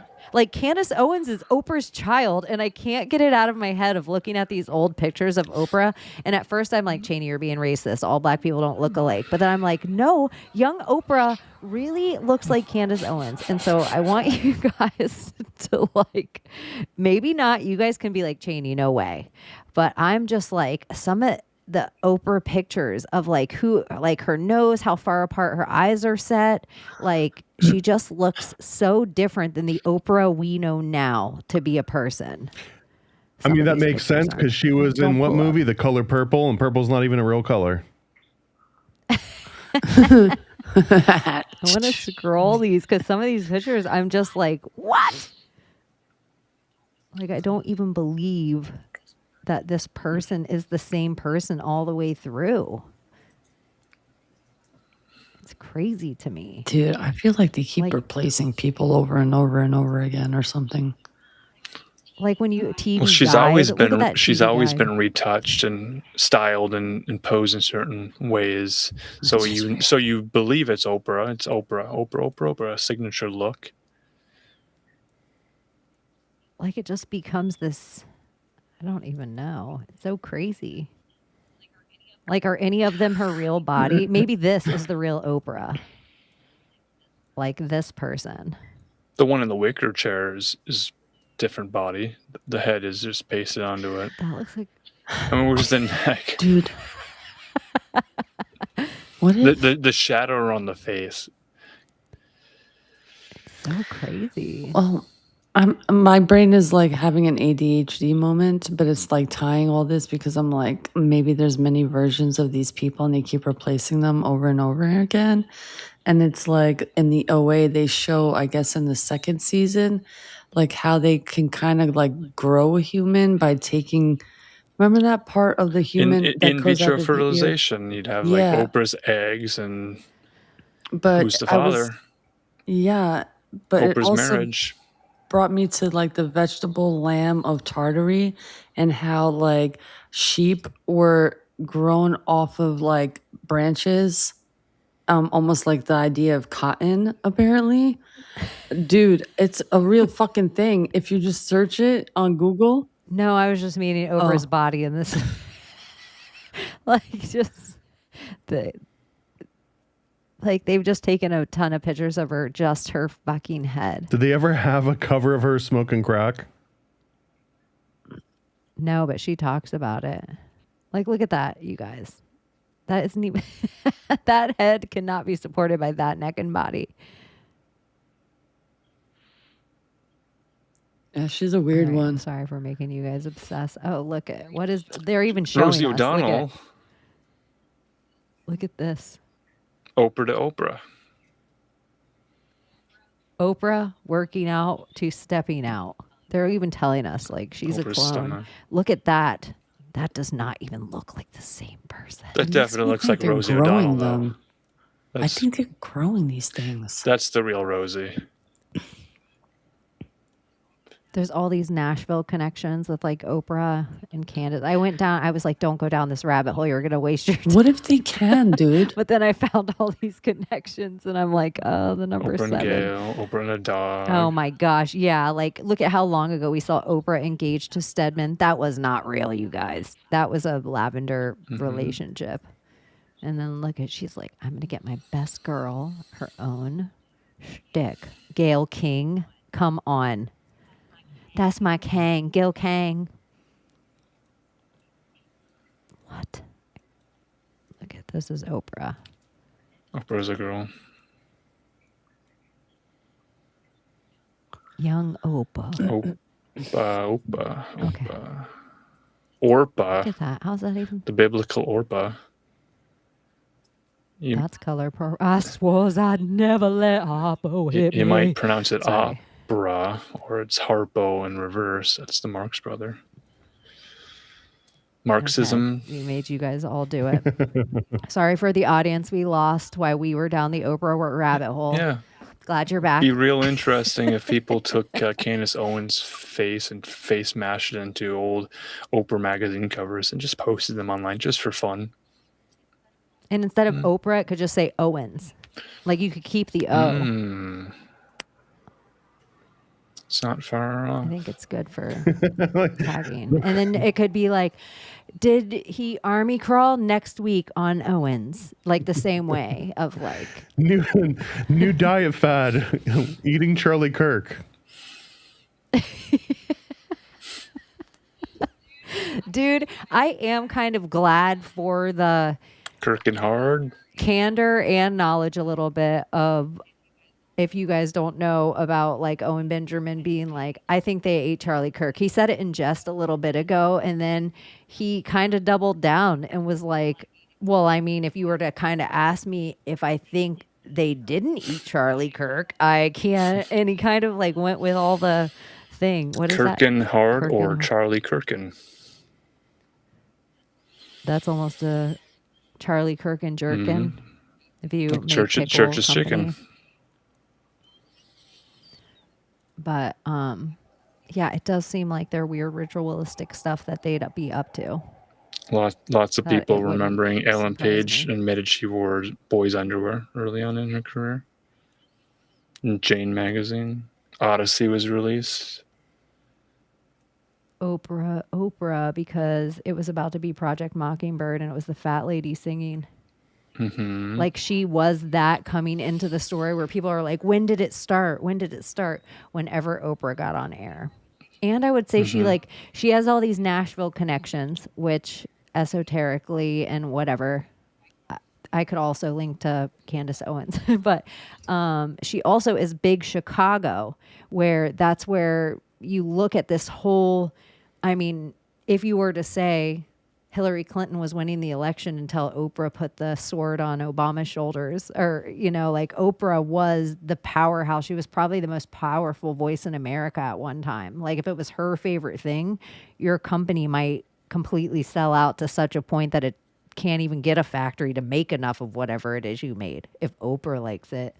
So it does seem like she would, if I had to say there was like 5 key factors in the America we know now, in the Mockingbird of it all, I would definitely say Oprah is one of those people.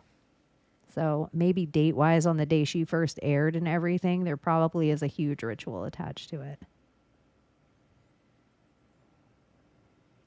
Gayle King ritual. Anything else, you guys? You have anything fun going on this weeky? Anything to plug this August weekend? 1st. Oh, Rabbit. Loaf mess. We're 2 minutes from everybody hitting the time zone, even if you're West Coast. So happy first. It's the first of the month. Wake up, get up. Llama Day. Maybe that's a big day for large language models, LLMs. We'll see. The AIs are at war with each other, or helping each I think other. they're the ones hacking the water supply.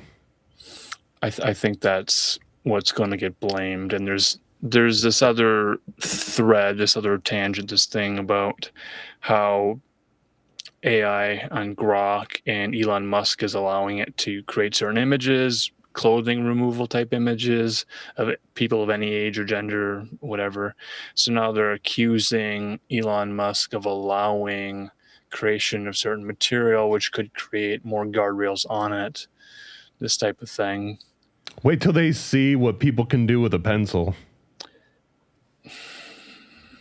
They're going to be horrified. They're going to be like, we need to get rid of these pencil things immediately. Yeah, it does seem like we're kind of leaning back into a little bit of a moral panic, satanic panic thing. The band Twin Temple has been outed for being satanic doo-wop. I don't think they're really doo-wop. I don't know that they're really satanic either. They just dress in black and like red and throw blood on people during their concerts. As one does. Several major historical events happened on August 1st in history, including the abolition The Operization Act. Abolition of slavery. Yeah. Like, oh Is my that the Harriet Lanta, Tubman? in the British Empire. The start of Warsaw Uprising. But I thought this one, the launch of MTV. Yeah, but I was like, looking at that's Colorado officially becoming the 38th state. We talked a lot about Colorado tonight for some reason. Yeah. And MTV would be the other thing with Oprah that I'd give. 81. Mockingbird. At 12:01, broadcasting its first music video, Video Killed the Radio Star by the Bugles.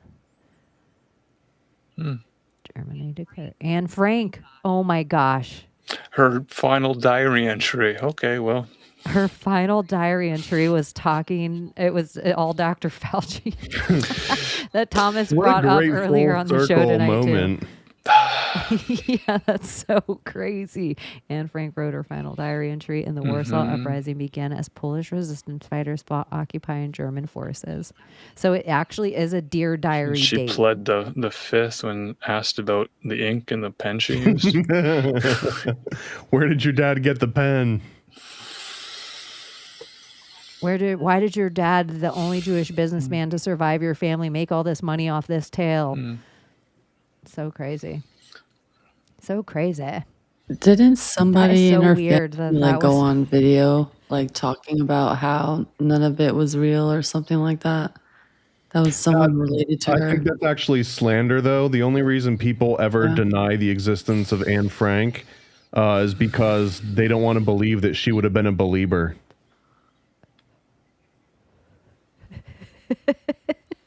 Believer in what? A believer. Do you think like a Justin Belieber? I think Oh Justin my Bieber. God, I didn't hear that. I think Justin Bieber is still collaborating with Marilyn Manson. I think they're still doing prayer meetings I'm so with I don't know, Kanye. his new thing is just a guitar in your Layla. undies. Yeah, I was gonna Lolly B said Nashville's a hub, and that they are gonna get information to us about other fun Nashville stuff, because they have like the Batman building there, and there was the explosion that happened, like the false flag. But an interesting thing, they're one of the places with the glass pyramid, because I think they have the Bass Pro Shop there. But I've been seeing that people are saying the glass pyramids are the ones with the crystal skulls in them. like the Louvre. And that's kind of daunting me, because I'm not really a crystal skulls person. I'm not hip to that conspiracy as much, except for it being like It's the Indiana Dan Jones. Brownification of all conspiracy thriller novels. Holy Blood, Holy Grail. Tom Hanks, of course, had to take over that series. We're seeing the rising up of the new guard of the kind of the new Hollywood, the new actors. A lot of deaths were getting reported. A lot of deaths of people that we grew up watching. So that will continue to increase. And then, the Fauci thing is how many years later? Are we 6 years later into this? Yeah. And LeBron to the 7-6 or 6-7. 6-7. 7-6. LeBron doing this. I just have this theory that 2027 is China's fire goat year. So they are going to take away our goats. So anyone, our Michael Jordans, our if it was a goat of music, if it's somebody, Drake, if it's somebody that ever has been given the GOAT title of anything, if they were the best race car driver, Tiger Woods, like I think we're about to see sacrificial goats go down in 2027. So even LeBron doing one more year is every other GOAT in basketball is about to lose his record. And so when GOATs lose their record, sometimes when LeBron James is known to take a GOAT's record, it's a full black mamba. Like that is the ritual that we were all privy to, that we're like, oh, and then LeBron is like, oh, he took this record from Kobe, and then Kobe dies in a helicopter crash. Didn't I thought that was with Oliver Messi? Tree. I think Oliver Tree just recently had 2 helicopters collapse. But no one will ever be as good of a basketball player to die in a helicopter crash as Kobe. So he does get to like hold on to that particular accolade, I believe, for quite a while, right? Best basketball player to die in a helicopter crash. That Kanye did a commercial about with Nike predicting a helicopter crash is pretty epic in the timeline. It's pretty out there. As far as I have this whole big theory that Kobe was maybe a decent guy, but when the rape allegation happened in, again, Colorado, because since they're on the timeline tonight, when the rape allegation happened in Colorado, that's when he was from that moment you rape forward. one fan and it's all anyone ever wants to talk about. No, because the allegations all get dropped. And so I think that is the Dave Chappelle moment of you can do this or you can lose everything. You can literally play ball with us and we're going to make all this go away and everyone will forget about it and you can still be one of the greatest of all time, one of the GOATs. Or you can try to fight these allegations and you're going to be a statistic of another black dude that did this. So you can decide in this moment or you can play ball with us from here on out. And that's kind of what I think they're up to. We can make the wienering go away. Yeah. Make it all disappear. And then it's settled out of court. And no one remembers however long from now. Every once in a while, your name will get brought up. But overall, we'll make more bots argue it on the internet that you're the GOAT. This just sounds like wienering extortion. Yeah. Anthony Wienering. He's one of the best debaters. Everyone says he's a master debater. No one debates better than Anthony Weiner. They say it's hard to beat Anthony Weiner in a debate. For real, I'm not even kidding. I'm being like serious. Yeah, he's like one of the best people to. You can try as hard as you can, but you'll never beat the wiener. He was too good. It was too hard. You had to come hard to beat the wiener. Slippery little bastard, isn't he? It probably doesn't even exist. What are y'all talking about? All right, we are probably Can gonna leave you with a joke. I sent you a joke. Where do rainbows go when they are bad? Prism. It's a light sentence. That's actually that's actually cute. You can tell that tomorrow to somebody. Layla. Too. They'll like I'll tell it to one of my customers. Do you guys have anything to plug this week? I've got anything a few fun plugs. you're doing? I've got first, Chaos Twin is like right about to launch, imminent. I'm just getting the page set up for Sam to approve, and then we're going to launch Chaos Twins. So you can go to chaostwins.com and sign up to be notified when it actually drops. We're going to use the Indiegogo platform like we did for issue 1. The first one sold like close to 1,000 copies, so we're hoping to get at least that much or more for a bunch of newcomers. Also, the Bohemian Grove, I think, is next weekend. So next, I don't know. I'll try to make it next Friday, but it'll be a busy week getting prepared for that. But the Bohemian Grove was coming up, and then I guess related to that is I got my new playset, the first new playset I've done in a minute. I don't know if I've got the right lighting to show it off, but it's the blow you up. The Bigfoot podcast playset. Oh, So this dope. is the newest little Paranoid American playset that I put together. You can see he's got like a little microphone and a laptop, and Nice. he's chilling with his mushrooms in the forest. That's dope. Cute. I think I need to get one for my Lego collection. Oh my gosh, I have to. No, I'm not even gonna I'm bring it up. I building still have Legos, Legos yo. to send you guys. I have an addiction. I have Legos to give you guys so bad. I have everybody's address. I have no excuses, Kristen. I have no excuses. I have everybody's Legos to send them, including donuts. So, anyways, I just want to say it again. I still have not done that, but it is on my things to do. I really want to make it to Bohemian Grove. Life happens, and somebody dear to me, I have to go to a funeral, like for out of town, so it'd be arranged for everyone, so it's on a date, and so I might not be able to make it, but I am gonna try. because I've learned it's good to do at appearances. You never say you're not going, or you never say you're getting off air. You just leave. So I am going to try to still make it to Bohemian Grove, but right now it is tentative. But you should definitely go and hang out regardless, because Thomas will 100% be there. And so will Donut, right? I hope so. I think so. I'm going to find out in the next couple days to see if he's coming or not. Yeah, but they always, I think, the Nephilim Death Squad puts on such a good, entertaining show, and their audience is good dudes. Like, they're cool to hang out with. And I guess Owen Benjamin's going to be there now. They didn't have him as a headliner when they first were putting this together. This just developed, I think, over the last month or so. So now he's going to be there, which is a pretty big draw because I don't think he does many shows. No, I think he only leaves I think the last time he left was only for this show last year.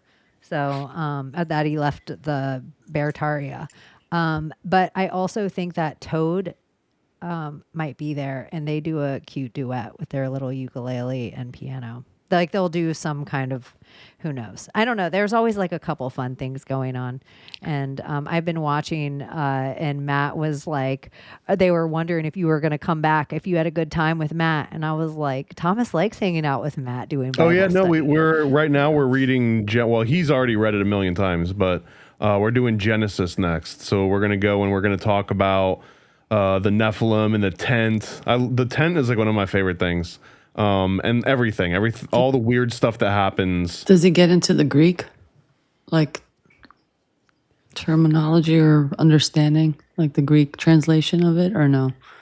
Do you guys get into that? I guess we'll see. The last time that we met up, we talked.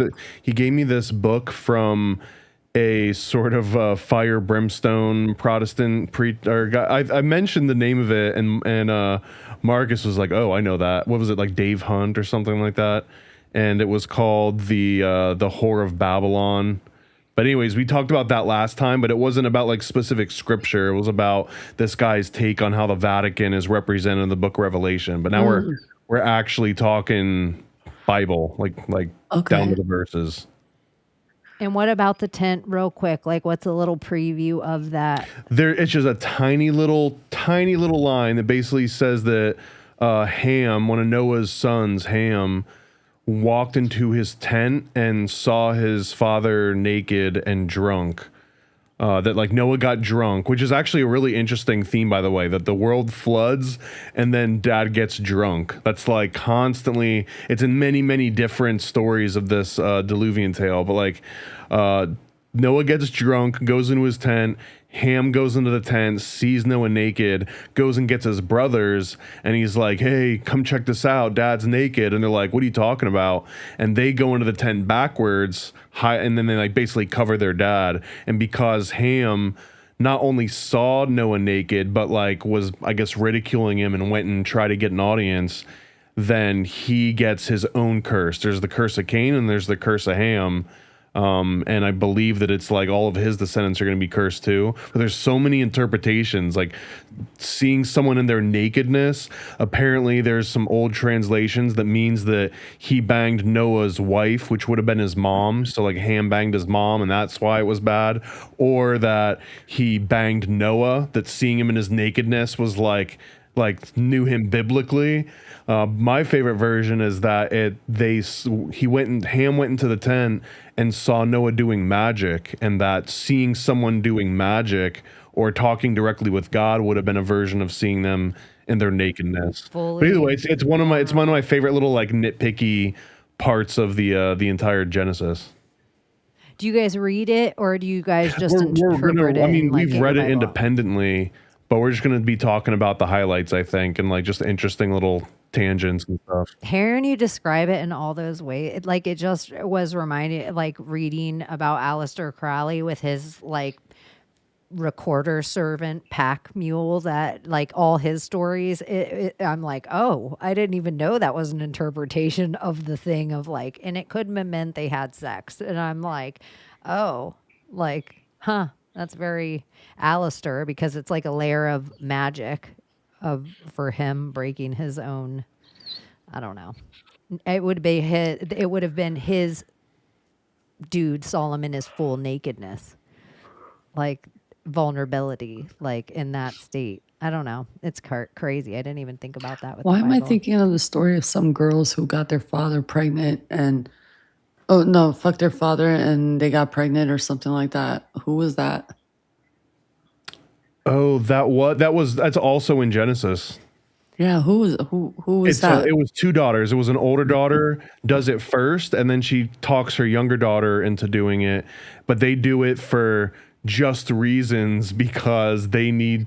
They don't have like men that are helping them conceive, so it's their way of like perpetuating the family line. I can't remember which book of Genesis it was, but that's apparently definitely that bloodline is the Asian bloodline. From this video that freaking Abbie sent us. Oh my god, this guy was going ham. Like ham on This guy was going Oh ham. my god. Dude. That's what it means now. We're like, whoa. New Relax. No one needs to fuck their mom around here. But it's very interesting, and it's saying your bloodline looks the way it looks because the story of the two daughters getting their father drunk and fucking their own father, and that's why you guys look that way, and everybody got to get out of fucking America. You're all fucking immigrants, and fuck you Arabs, and fuck you Haitians, and he's this black man just calling everybody all out, all by the bloodlines of Noah and all these other. I'm just like, holy shit. And then that story came up and I thought that's what he was talking about. And I'm like, what story is this then? I didn't know about that. Isn't there, and if I'm so far off, isn't there a story like Bigfoot is the ham relation? Cain. The Bigfoot is Cain because Cain was cursed to walk the earth forever. And that's why, like, because is he the wandering Jew? The wandering Jew. He's the wandering Jew. Bigfoot's the wandering Jew. Holy shit. Holy shit. Look how it ended. Yeah. This is too much fun. It's because it's 8-1. He's the wandering Jew. Holy shit. That'll be what you have to ask Matt. Is he the wandering The Jew? cave paintings they Indulgence. find, those hieroglyphics that they found behind the door, those were the diaries of He Bigfoot. seemed like a hairy picture that Chaney pulled up of the wandering Jew. He seemed like a hairy fella. Long hair. Or hairy Bigfoot Mary. was here and there and everywhere. Well, that's the other Bigfoot is also in Genesis, which is Esau. We look and it's like foot interpretation is nose. Sorry, too far. Too far. I'm going to post this map. This guy talking about the bloodlines, and I think it'll work well with what you guys are researching because it's all tied to the numbers and the letters that correlate with what tribe of the 12 tribes that all these people spread out into the world. And it's a really fascinating video. I think I sent it to Chaney and Abbie because when we send it in the group chat to all three, we can't send the video over a minute long. So I'm going to post it and I'll just tag you in it. And I think it'll be useful. Definitely. Yeah, it's actually really great. It's like really distinct. Like you can fully see it and it correlate with the Bible and what it says. And why people look the way they look, apparently. Which is interesting. I've seen those too. I've seen of like these could be the bloodlines and these could be I'm interested by those. Anything going on? Alan Marcus, where are you at this week? Tuesday nights, alanmarcus.com. Check it out. So you can go Tuesday days and you can hang out with Donut and Paranoid American. And then Tuesday night, you can go to alanmarcus.com and you can find Alan Marcus on Tuesday. So look that's like your whole Tuesday. It's the day of the uncles. Day of the unks. It's see unks next Tuesday. What about you, Layla? Anything you want to plug this week? I'm studying to get my real estate license. Yay. So you can drive houses? Well, I was offered a job with Hilton and in order for me to do my job, I need the license. So I want to get the license before I'm pressured, and I want to do it on my own time frame, because when I'm pressured, I can't study correctly. So I'm doing it in my own rhythm and flow, and pass it, and then I'll give them a call and I'll be plugged in. So I want to get out of this field that I'm in. I don't want to bartend. Service. Yeah. New trade. New trade, new tool Yeah, I in the want to wear a belt. suit. I want to look cute. You know, I want to travel. I want to do fun things. Get your nails yeah. did. You know. Yeah, it is when you are in the service industry. It is hard on your body, hands, like that kind of stuff. You're like, I'm just putting my hair up and I want to look just nice enough to not feel dead. But when you're like in a field of like officing or marketing or those kind of things, agreed. Take it to the next level sometimes. You look Heck crisp. yeah. I call it fresh to death. I'm like, look at me, I'm fresh to death in my For fresh now, clothes. save some money and then open my own business. Yeah. Perf. That's it. All right, you guys. We love you so, so much. We're so grateful, as always, that you came to hang out with us. And make sure you turn it down a tad so Juliette Lewis doesn't come in too hot for your August 1st. So make sure you have a good month, and we will see you soon. Boy, Can boy. you save us, Britney Spears? Can we be saved? God, why is Satan controlling the universe?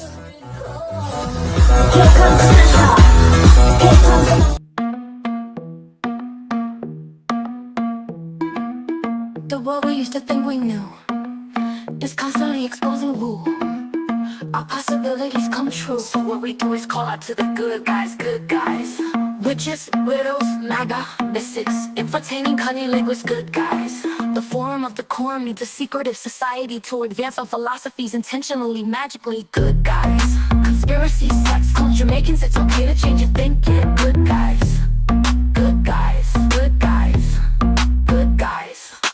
The world we used to think we knew is constantly exposing who our possibilities come true. So what we do is call out to the good guys, good guys.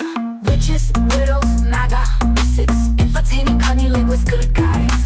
The forum of the quorum needs a secretive society to advance our philosophies intentionally, magically, good guys. Conspiracy, sex, culture, making it's okay to change your thinking, good guys.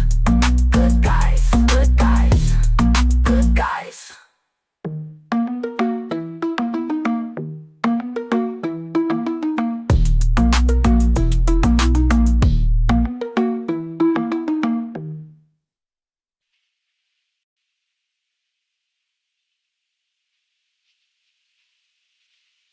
You're still here?